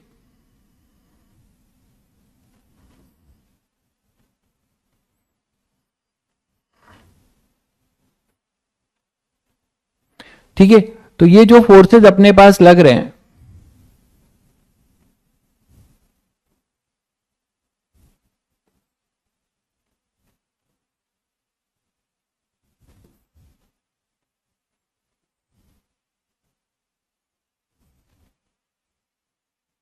क्या क्या फोर्स लग रहे हैं आपके सामने है। ये एक्स एक्सिस है, ये अपना वाई एक्सिस है, और ऊपर वाला जेड। तो अभी आपने क्या देखा, इस पे दो फोर्स कौन कौन से लगे हैं। ये फोर्स लगा है 1 न्यूटन का इधर, और इधर लगा है आपने लगाया है क्या, 2 न्यूटन। तो इनका जो रिजल्टेंट होगा भाई, उससे इसका रिलेटिव मोशन शुरू होगा, किसके रिस्पेक्ट में, बोर्ड के रिस्पेक्ट में। ये दो मिलकर रिलेटिव मोशन कराएंगे, तो इन दोनों के का जो रिजल्टेंट होगा वहां से फ्रिक्शन फोर्स लगेगा। आपने यहां से बढ़िया बात यह सीखी कि कभी भी दो एक्सटर्नल फोर्स लगते हैं तो उनका रिजल्टेंट निकालिए उसके अपोजिट डायरेक्शन में। बेटर है कि मैं आपको इसका क्रॉस सेक्शनल व्यू ही बनाऊं तो आपको ज्यादा समझ में आएगा। ये गायब कर रहा हूं 3D व्यू, इससे आपको ज्यादा समझ में आएगा। यही है भाई, देखिए, तो यहां पर अपने पास नेट फोर्स अब इधर होगा F नेट, और F नेट की जो वैल्यू होगी यहां पर वो आप बता सकते हो क्या होगा, ये 2 न्यूटन और ये अपना कितना है 1 न्यूटन। तो ये हो जाएगा √5 न्यूटन। √5 न्यूटन का एक्सटर्नल फोर्स लगेगा। अब इस √5 न्यूटन के एक्सटर्नल फोर्स को से ये रिलेटिव स्लिपिंग करेगा इस डायरेक्शन में, तो इसके वजह से फ्रिक्शन फोर्स जो लगेगा जस्ट इसके अपोजिट लगेगा, जस्ट इसके अपोजिट लगेगा भाई। फ्रिक्शन फोर्स जो लगेगा जस्ट इसके अपोजिट लगेगा, और स्लिपिंग नहीं हो रही है तो FS लगेगा, ठीक है। और बोला जा रहा है कि म्यू जो है, इसके बारे में यह भी बता दूं, म्यू के बारे में दिया है just not to slip. Value of mu कैसा है, ये जस्ट इतना है जिससे कि ये स्लिप होने की टेंडेंसी को रोके रखा है। तो म्यू को थोड़ा और स्पेसिफाई कर दूं,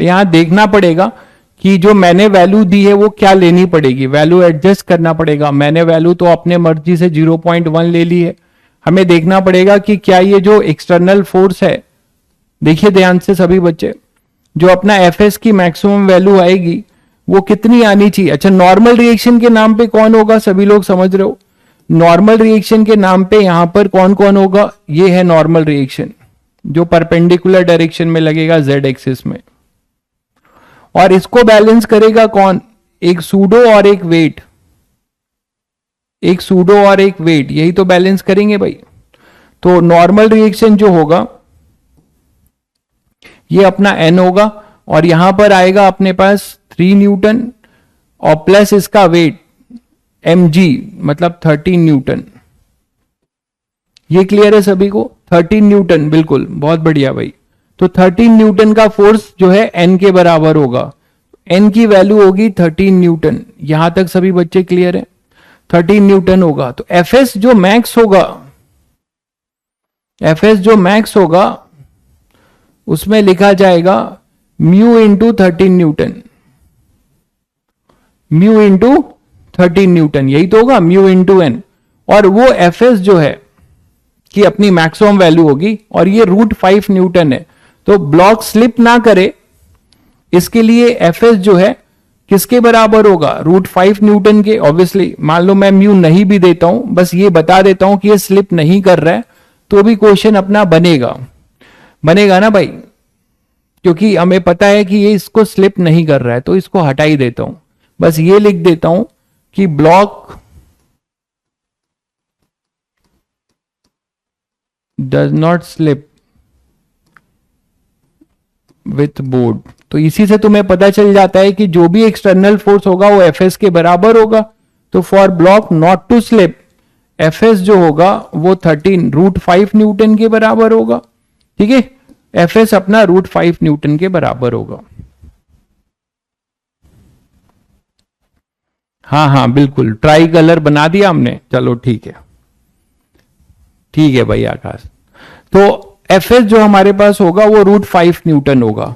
लेकिन आपसे एक और अच्छी बात सुनिए, बहुत बच्चे इस क्वेश्चन को नहीं किए होंगे या अभी करके आधा गलत किए होंगे। मैंने आपसे क्या पूछा है, I am not asking about friction force, I am just asking about find force acting on the board. तो सब बच्चे क्या कमेंट करके थोड़ा बताइए, कौन सा फोर्स बोर्ड लगाएगा ब्लॉक पे, या ब्लॉक बोर्ड पे कौन सा फोर्स लगाएगा, जल्दी से कमेंट करके बताइए। अब जल्दी देखें आप लोग क्या सोच रहे हो, जल्दी बताओ, सब कुछ निकल चुका है। अब नॉर्मल रिएक्शन मुझे पता था, मुझे पता था कि बहुत बढ़िया भाई रजत, एक बच्चे ने बस सही चीज बताया। कांटेक्ट फोर्स जो लेक्चर का पहला दिन था जिसमें मैंने तुम लोगों को बताया था कि अगर it is asking for net force, तो net force is the resultant of normal reaction and contact force.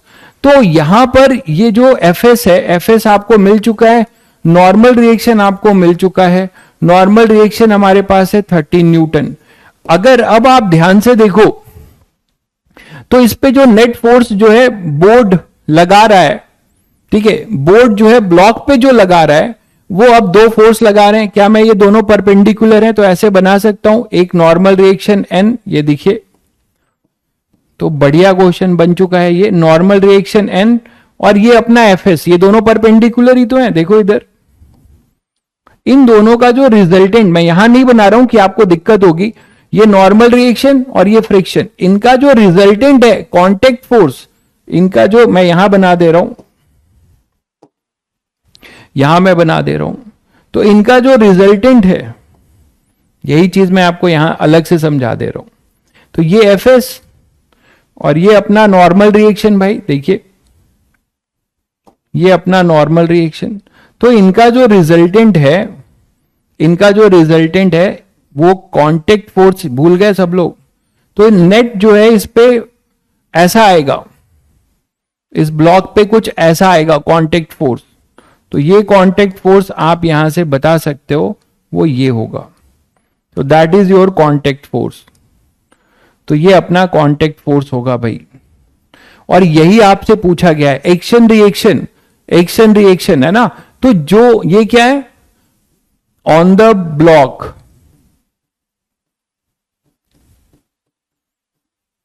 By board,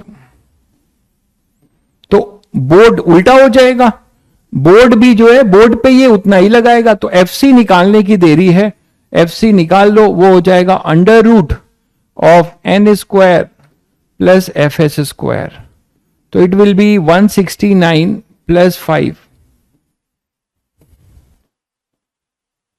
तो 174 न्यूटन।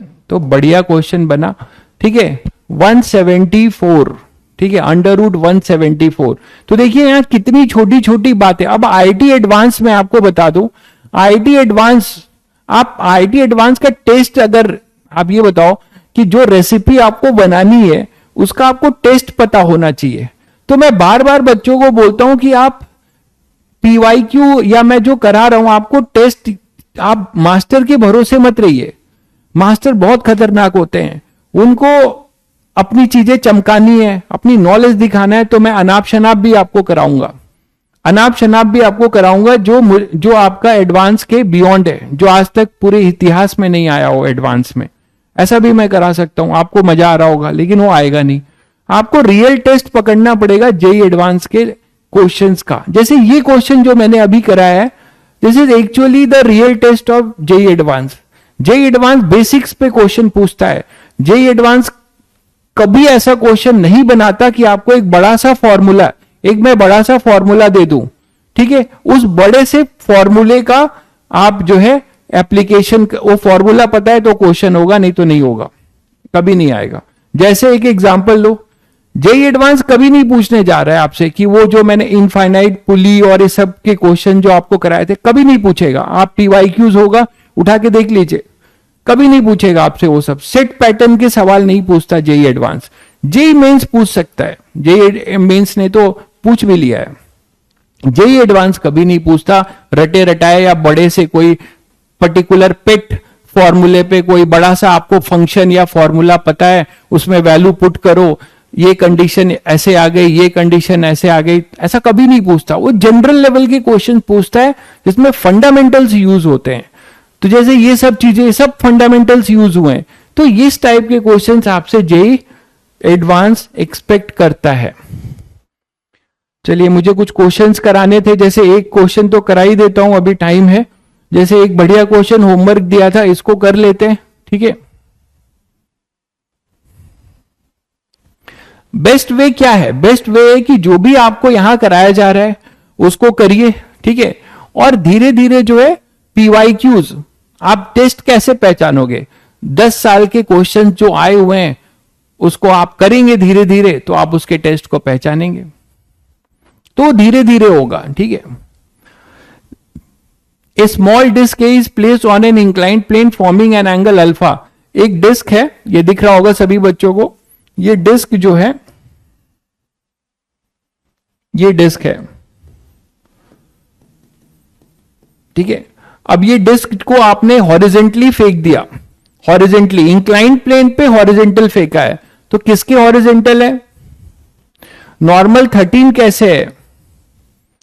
आपने अभी एफबीडी ध्यान नहीं दिया, ये सूडो लगा है भाई, ये 3 न्यूटन लगा है और इसका अपना वेट भी तो है 1 kg, ठीक है, आपने यहां पे ध्यान नहीं दिया। चलिए मैं यहां भी बना देता हूं, शायद आपने ये मिस किया है, यहां 10 न्यूटन का वेट भी लग रहा होगा, इसको आप भूल गए होंगे।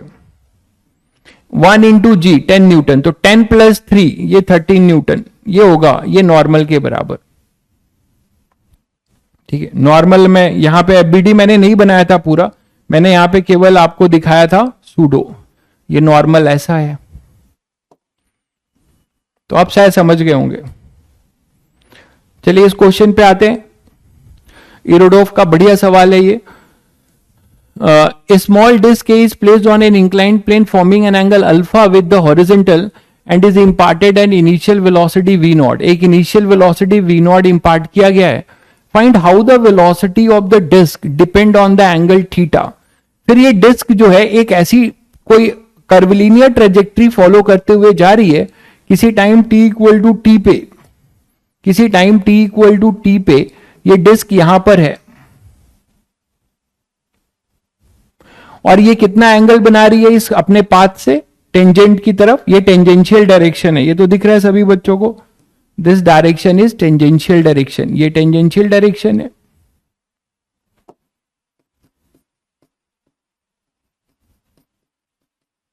ठीक है, तो टेंजेंशियल डायरेक्शन से ये कितना एंगल बना रही है, थीटा, तो ये एक्स एक्सिस है, ये थीटा एंगल बना रही है। तो आपको बताना है कि कैसे अपनी जो वेलोसिटी है वो थीटा का फंक्शन बताना है, velocity as a function of theta. और साथ में आपको एक दिया गया है कि इन दोनों के बीच में जो फ्रिक्शन है वो म्यू है और वो tan अल्फा के बराबर है। tan अल्फा समझते हैं सब लोग, ये इंक्लाइंड प्लेन का इंक्लाइनेशन है जो कांस्टेंट रहने वाला है। तो पहले तो सबसे पहले सभी लोग जैसे प्रोजेक्टाइल में करते थे, जी का कंपोनेंट ले लो, इस तरफ एक जी आएगा जी साइन अल्फा और इधर एक कंपोनेंट आएगा जी कॉस अल्फा, ये 90 माइनस अल्फा, तो ये आएगा जी साइन अल्फा और ये आ जाएगा g cos alpha. G cos alpha क्या है, perpendicular to the inclined plane, है ना। जी कॉस अल्फा क्या है, perpendicular to the inclined plane ये, और g sine alpha along the inclined plane. तो किसी थीटा एंगल पे जब ये जा रहा है तो यहां फोर्सेस क्या क्या लगेंगे देखो, और मुझे बताओ फोर्सेस क्या क्या लगेंगे। देखो, एक तो mg जी साइन अल्फा की वजह से यहां पे ग्रेविटी का एक फोर्स लगेगा, mg sine alpha, mg sine alpha, ये दिख रहा है सबको, ग्रेविटी की वजह से एक। अब बोलोगे सर इस ग्रेविटी कंपोनेंट की वजह से भी तो फोर्स लगेगा, बिल्कुल लगेगा, वो परपेंडिकुलर लगेगा, जो नॉर्मल रिएक्शन जनरेट कर रहा होगा, जो क्या जनरेट करेगा, mg cos अल्फा। ये जो g cos अल्फा है ये डिस्क पर, ये है ना अपना डिस्क, तो यहां पर आप एक तरीके से क्या बोल रहे हो, ये है mg cos अल्फा, है ना, और ये है नॉर्मल रिएक्शन, नॉर्मल रिएक्शन को बैलेंस कर रहा होगा mg cos अल्फा। ठीक है, अब फ्रिक्शन की डायरेक्शन बता दो। बहुत बढ़िया भाई प्रकाश, बहुत बढ़िया, ठीक है, बहुत बढ़िया। तो n equal to m g cos alpha, तो कॉस अल्फा की बात, पहले तो फ्रिक्शन की बात करें। फ्रिक्शन हमेशा कैसा लगता है, बहुत बच्चे डायरेक्शन ही गलत कर देंगे, फ्रिक्शन हमेशा रिलेटिव मोशन को अपोज करता है। तो फ्रिक्शन यहां पर कैसा लगेगा, वेलोसिटी जो आपको दिख रही है ये वेलोसिटी, इस वेलोसिटी के टेंजेंशियल डायरेक्शन में लगेगा। फ्रिक्शन फोर्स जो लगेगा इस वेलोसिटी के टेंजेंशियल डायरेक्शन में लगेगा भाई, तो यहां पर लगेगा इस तरीके से फ्रिक्शन फोर्स। तो फ्रिक्शन फोर्स हमेशा टेंजेंशियल में लगेगा, दिख रहा है सभी को। तो यहां पे लगेगा अपना एफ के काइनेटिक, ऑलरेडी हमारे पास मोशन हो रहा है, तो हमारा जो काइनेटिक फ्रिक्शन है वो वेलोसिटी जो रिलेटिव मोशन हो रहा है उसके अपोजिट। यहां तक सभी को क्लियर है। अब मुझे ये बताओ कि हमारे पास जो एफ के की वैल्यू आएगी वो क्या आएगी, एफ के क्या आएगा, म्यू इंटू नॉर्मल रिएक्शन, और म्यू कितना दिया हुआ है, tan अल्फा, तो म्यू दिया है हमें tan अल्फा, और n है अपना कितना, mg cos अल्फा। तो इसको अगर आप tan को cos करेंगे तो यहां से क्या आएगा, mg sin अल्फा। तो एफ के की वैल्यू आ जाएगी mg sin अल्फा। यहां तक क्लियर है सभी बच्चों को। अब सुनिए, टारगेट तक अभी हम पहुंचे नहीं है, कैसे धीरे धीरे पहुंच रहे हैं। हमसे क्या पूछा है, what is our purpose, our purpose is to find velocity as a function of theta, our purpose is to find velocity as a function of theta. ठीक है, तो हम क्या कर रहे हैं, एक बार हम क्या कर रहे हैं, दो ही फोर्स लग रहे हैं दो डिफरेंट डायरेक्शन में। देखिए ये एफ के भी कितना एंगल बनाएगा यहां से, थीटा। तो एक बार मैं क्या कर रहा हूं, नेट फोर्स mg की ग्रेविटी के अलोंग निकाल रहा हूं। ठीक है, एक फोर्स इधर निकालूं और ये एक्स एक्सिस बता रहा है तो इधर ax निकालूं, और एक मैं टेंजेंशियल डायरेक्शन में नेट फोर्स निकालूं। आप बोलोगे सर ये आपको कैसे पता चला, इसीलिए क्योंकि हमारे पास जो चीजें दी हुई हैं वो हमें टेंजेंशियल डायरेक्शन में दी हुई है और एक्स एक्सिस में ही हमें दी हुई है। कैसे, हमारे टेंजेंशियल डायरेक्शन में t इक्वल टू 0 पे वेलोसिटी v नॉट है और t इक्वल टू टी पे वेलोसिटी v है। तो अब जरा ध्यान से देखो कि x एक्सिस के अलोंग नेट फोर्स अगर मैं निकालूं along x axis, net force, तो मैं किसका कंपोनेंट लूंगा भाई?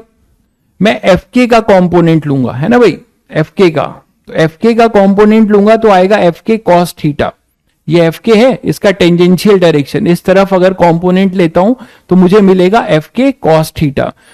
और mg sin अल्फा इस तरफ है, तो हम क्या लिखे? इस तरफ एक्सेलरेशन, मान लीजिए मैं इधर है एक्सेलरेशन, तो क्या लिखूं? mg sin alpha minus Fk cos theta is equal to m into a x, ऐसा लिख सकता हूं मैं, बोलो। और Fk की वैल्यू कितनी है? mg sin alpha. तो mg, ये अल्फा मतलब मैं ऐसे ही बना रहा हूं, तो मैंने ऐसा बना दिया है, अल्फा क्लियर होगा सबको। तो mg sin alpha minus Fk, mu, Fk की वैल्यू आपने पूरी mg sin अल्फा है, म्यू इंटू एन पुट किया है, तो mg sin alpha cos theta equal to m into a x. तो यहां से हमें ए एक्स मिलता है, वो मिलता है g sin alpha 1 minus cos theta. ठीक है, एक बार आप क्या करिए, आपने टेंजेंशियल डायरेक्शन में नेट एक्सेलरेशन देख लें। ठीक है, दो ही पॉसिबिलिटी है ना, दो ही पॉसिबिलिटी है एक्सेलरेशन की। एक बार मैंने एक्स में देखा, एक बार टेंजेंशियल में। तो टेंजेंशियल में मैं किसका कंपोनेंट लूंगा? Fk ऑलरेडी टेंजेंशियल में, mg sin अल्फा का कंपोनेंट लूंगा। तो mg sin अल्फा का कंपोनेंट आएगा mg sin alpha into cos theta. तो यहां पर हमारे पास अलोंग टेंजेंशियल डायरेक्शन अगर बात करो,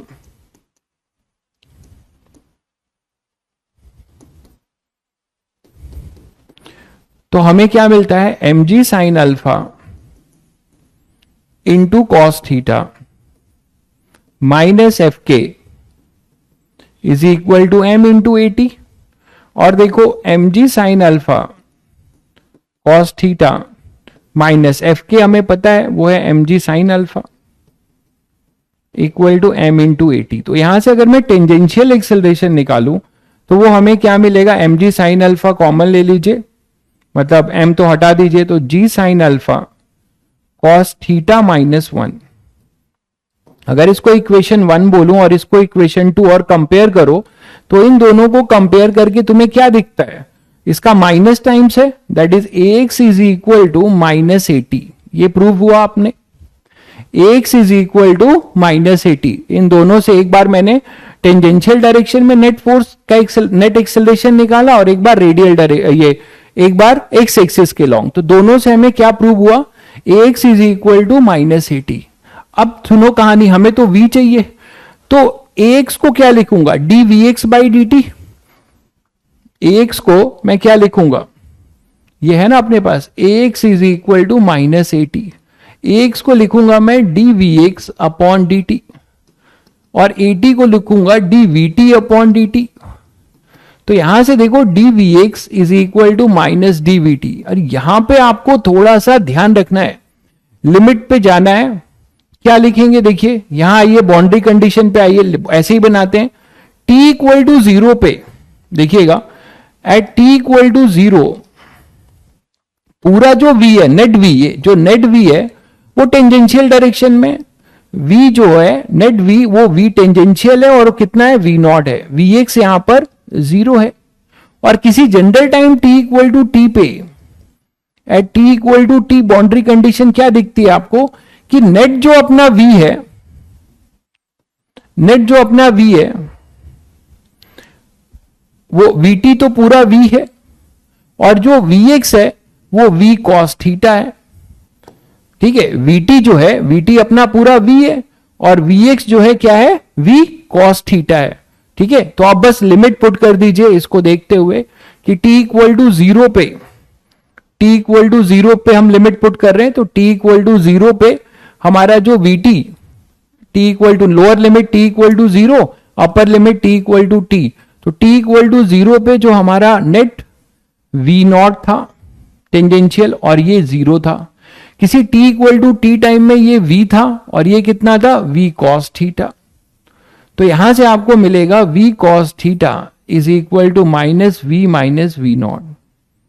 ठीक है, तो यहां से आपको मिलता है v 1 plus cos theta equal to v naught. तो v आ जाएगा v naught 1 plus cos theta. तो ये वेलोसिटी है। तो ये एक ऐसा सवाल था जिस पर पहुंचने के लिए आपको धीरे धीरे जो है करना पड़ेगा, और डिफरेंशियल इक्वेशन एक अजीब टाइप की बनी। सारा गेम बाउंड्री कंडीशन को जज करने का था, सारा गेम अपना बाउंड्री कंडीशन को जज करने का था। क्लियर है सभी बच्चों को? अच्छा, बाकी तो मैंने जो क्वेश्चन दिए थे ये सब हो गए थे। एक क्वेश्चन और है, आप लोग रुकना चाहेंगे? टाइम हो गया है बिल्कुल, तो आप अगर रुकना चाहेंगे तो ये क्वेश्चन भी बहुत बेहतरीन क्वेश्चन है एडवांस का, तो ये भी मैं करा देता। अब आप थोड़ा कोशिश करिएगा, ठीक है? सूडो लगाकर मैं हिंट दे रहा हूं, यहां पे दो फ्रिक्शन लगेंगे, एक इस कॉर्नर से लग रहा होगा, जिन बच्चों ने ट्राई मारा होगा, यहां दो फ्रिक्शन लगेंगे, काइनेटिक ही लगेंगे, स्टैटिक का कोई मतलब नहीं है। एक्सेलरेशन पूछा है, तो ये एक तो ग्राउंड से लगेगा, ग्राउंड टनल के ग्राउंड से, और एक इसके साइड से, और है ना, और एक जो साइड से लगेगा उसके लिए नॉर्मल रिएक्शन सूडो होगा।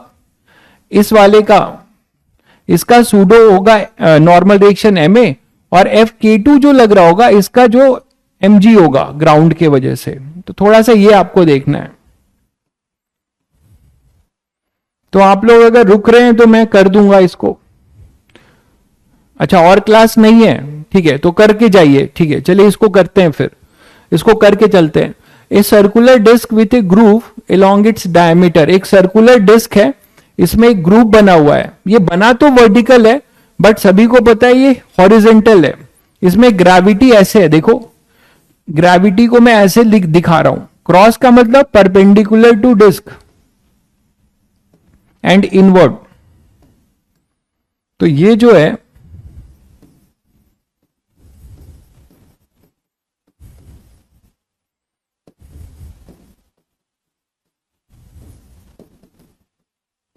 मतलब ब्लैक बोर्ड के परपेंडिकुलर है और इनवर्ड है ग्रेविटी। ठीक है, हो गया, बहुत बढ़िया। तो circular disc with a groove along its diameter is placed horizontally on a rough surface. ठीक है, a block of mass 1 kg is placed as shown in figure. The coefficient of friction between the block and the surface of the groove and horizontal surface in contact is 2/5. ठीक है, तो जो अपना block है उसका groove, ठीक है, ये जो ग्रूव बना हुआ, ग्रूव का मतलब बताया है कि कोई डिस्क में से कोई नाली टाइप का बना रहे हो। ऐसा नहीं बना रहे हो कि वो पूरा आर पार हो जा रहा है, कुछ उसमें से मटेरियल निकाल के एक नाली बना रहे हो, जैसे उसमें डब्बा डाल दिया है। ठीक है, the disc has an acceleration of 25 metre per second square towards left. तो डिस्क का एक्सेलरेशन किधर बोला जा रहा है? इस तरफ बोला जा रहा है 25 मीटर पर सेकेंड स्क्वायर। आप इसको एक्सेलरेट कर रहे हो 25 मीटर पर सेकेंड स्क्वायर से। ठीक है, find the acceleration of the block with respect to disc. अब ये इस लाइन को पढ़ के सभी बच्चों को समझ में आ जाता है, इस लाइन को पढ़ के सभी बच्चों को समझ में आ जाता है कि आप ये क्वेश्चन डिस्क के रिस्पेक्ट में करने वाले हैं, है ना? क्यों?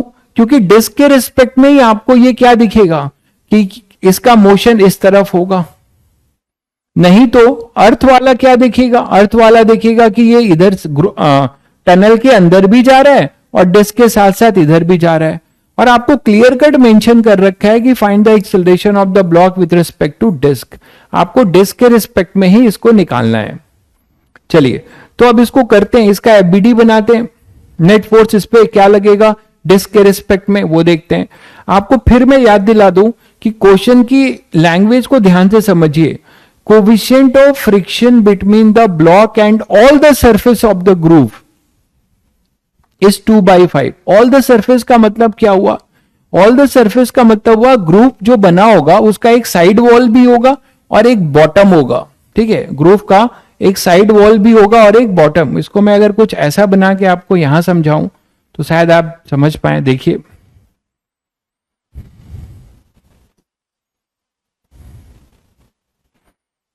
जैसे ये ग्रूव था,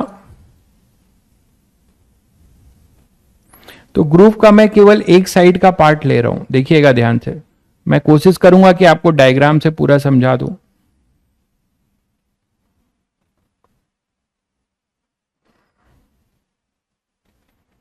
ठीक है, ये अपना ग्रूव का एक साइड वॉल है और ये वाला बॉटम रहा होगा। ध्यान दीजिए, मैं इस साइड का नहीं बना रहा हूं ग्रूव का पार्ट, ये उसका ये बेस रहा होगा जहां पे ये ब्लॉक पड़ा है, शायद समझ गए होंगे। और यहां पे ये ब्लॉक है, ये ब्लॉक अपना यहां पर है। अब सभी बच्चों को समझ में आ रहा है कि ब्लॉक किस, ये जो ग्रूव के दो वॉल होंगे, ठीक है, ग्रूव के दो वॉल होंगे, तो आप लोग बताएंगे कि क्या ये ब्लॉक दोनों वॉल पे कांटेक्ट, ग्रूव के दोनों वॉल पे कांटेक्ट लेगा या केवल एक वॉल पे? वो कैसे डिसाइड होगा? सूडो से। जैसे ही आप इस पे सूडो लगाओगे, सूडो इधर लगेगा, तो ब्लॉक जो है इस वॉल के साथ कांटेक्ट जनरेट करेगा। ये इस क्वेश्चन की बहुत बड़ी खासियत है, जो इसको सोच पाएगा कि कांटेक्ट जो है केवल एक साइड वॉल से जनरेट होगा। भाई कांटेक्ट जो है इस ब्लॉक का केवल एक साइड वॉल से जनरेट होगा। ये आप देख पा रहे हैं सभी बच्चे।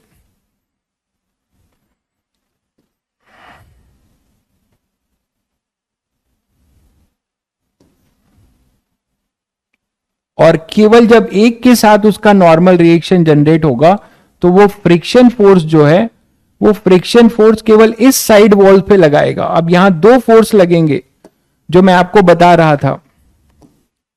एक फ्रिक्शन फोर्स लगेगा, पहले तो इसकी एबीडी बना लेते हैं, सूडो इधर लगाओ।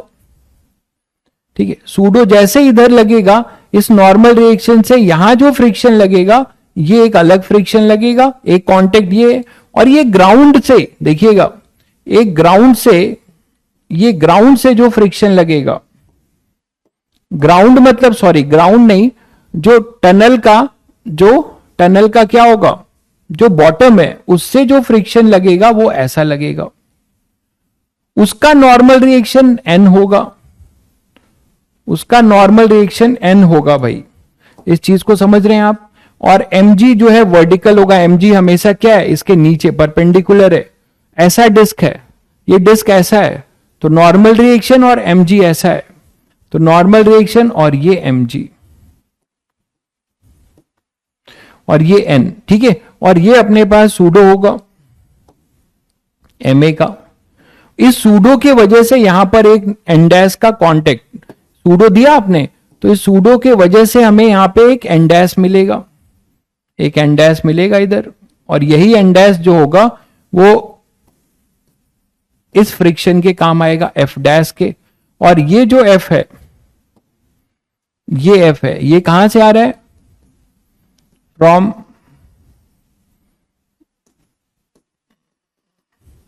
Bottom of the groove. और ये फ्रिक्शन कहां से आ रहा है? ये friction from side wall of the groove. ये समझ में आया कि नहीं सभी बच्चों को? ये सभी बच्चों को समझ में आ गया होगा। अब इतना क्लियर कट डायग्राम बना दिया, अब फिर से पढ़ लीजिए, एक बार और देख लीजिए। तो डिस्क के रिस्पेक्ट में ये किधर मूव करेगा? डिस्क के रिस्पेक्ट में अपना ये इधर मूव करेगा।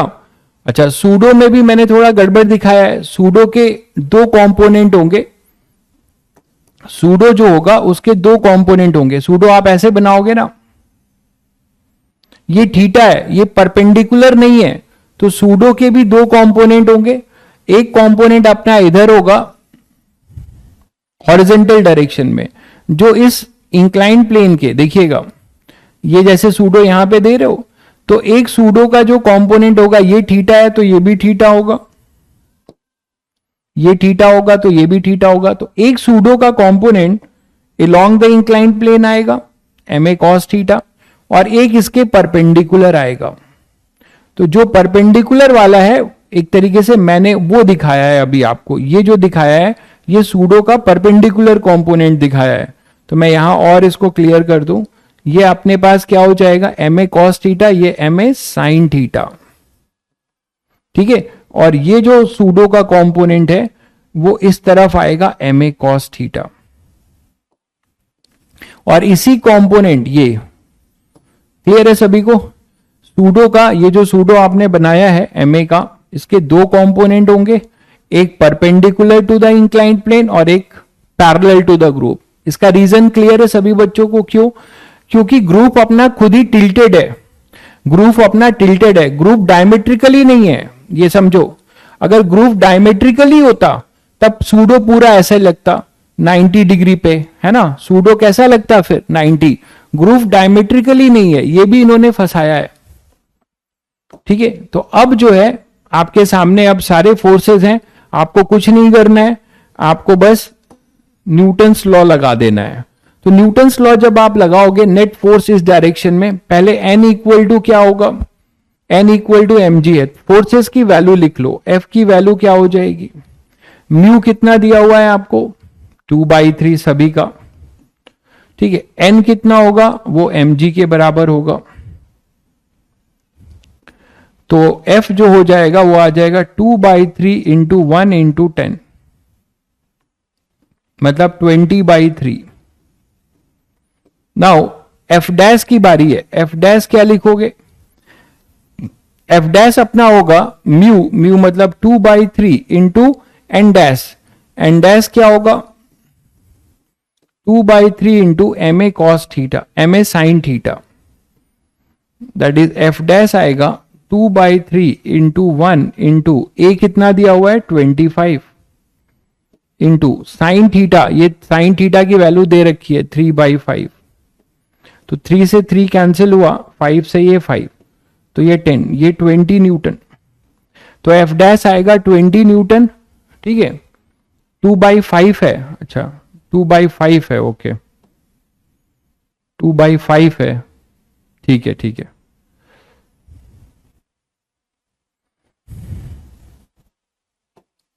तो 2/5 mg, तो 2/5, तो ये 5 से करोगे तो ये 4 न्यूटन, और F डैश जो आएगा वो आएगा हमारे पास mu into ma sine theta, normal reaction sine theta के बराबर। तो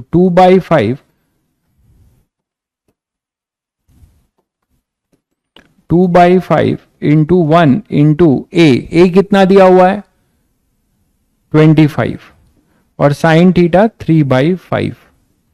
तो देखो यहां से 5 5 25 कैंसिल हो गया, 3 2 जा 6 न्यूटन, तो F डैश आएगा 6 न्यूटन, F आएगा 4 न्यूटन। ma cos थीटा कितना आएगा, ma cos थीटा देख लो कितना आ रहा है, ma cos थीटा कितना आ रहा है, ma cos थीटा हमारे पास आएगा 1 इंटू 25 इंटू 4/5, तो ये हो जाएगा 20 न्यूटन, ठीक है। तो इधर नेट फोर्स 20 न्यूटन, ये 20 न्यूटन के बराबर है, और इधर नेट फोर्स इन दोनों को मिलाओगे, इन दोनों के वजह से नेट फोर्स 10 न्यूटन के बराबर। तो इसका एक्सेलरेशन कितना हो जाएगा, ए रिलेटिव जो बोल रहे हो, तो ए रिलेटिव क्या हो जाएगा 20 माइनस 10, 6 प्लस 4 10 अपॉन में 1, तो ए रिलेटिव अपने पास कितना आ रहा है 10 metre per second square. Check करिएगा भाई कैलकुलेशन एक बार कैलकुलेशन चेक करिएगा। तो रिलेटिव एक्सेलरेशन, कोई बंदा यहां बैठा होगा, इसको ये ब्लॉक 10 मीटर से ग्रुप के अंदर स्लिप करता हुआ दिखाई देगा। कैलकुलेशन कंफर्म करिए सभी बच्चे, अगर कमेंट कर पा रहे हैं तो, अगर कमेंट कर पा रहे हैं तो बताइएगा, नहीं कर पा रहे हैं शायद, ठीक है। तो सारी बातें मैंने इसमें आपको बता दी। इसमें यही ध्यान देना था कि सूडो का एक कंपोनेंट यहां नॉर्मल रिएक्शन जनरेट करेगा और दूसरा कंपोनेंट इसको मोशन इनिशिएट करेगा। क्लियर है सभी बच्चों को?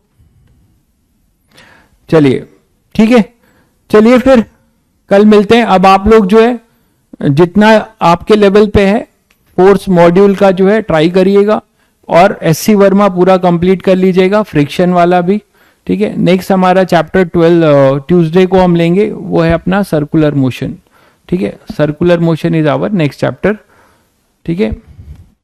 ट्यूसडे कौन सा डे है, मतलब 15th के पहले पढ़ रहा है या 15th के बाद पढ़ रहा है, जो भी रहेगा, अगर 15th के पहले मिलेंगे तो ठीक है, नहीं तो आपको पहले से हैप्पी इंडिपेंडेंस डे आपको सभी लोगों को। चलिए फिर मिलते हैं।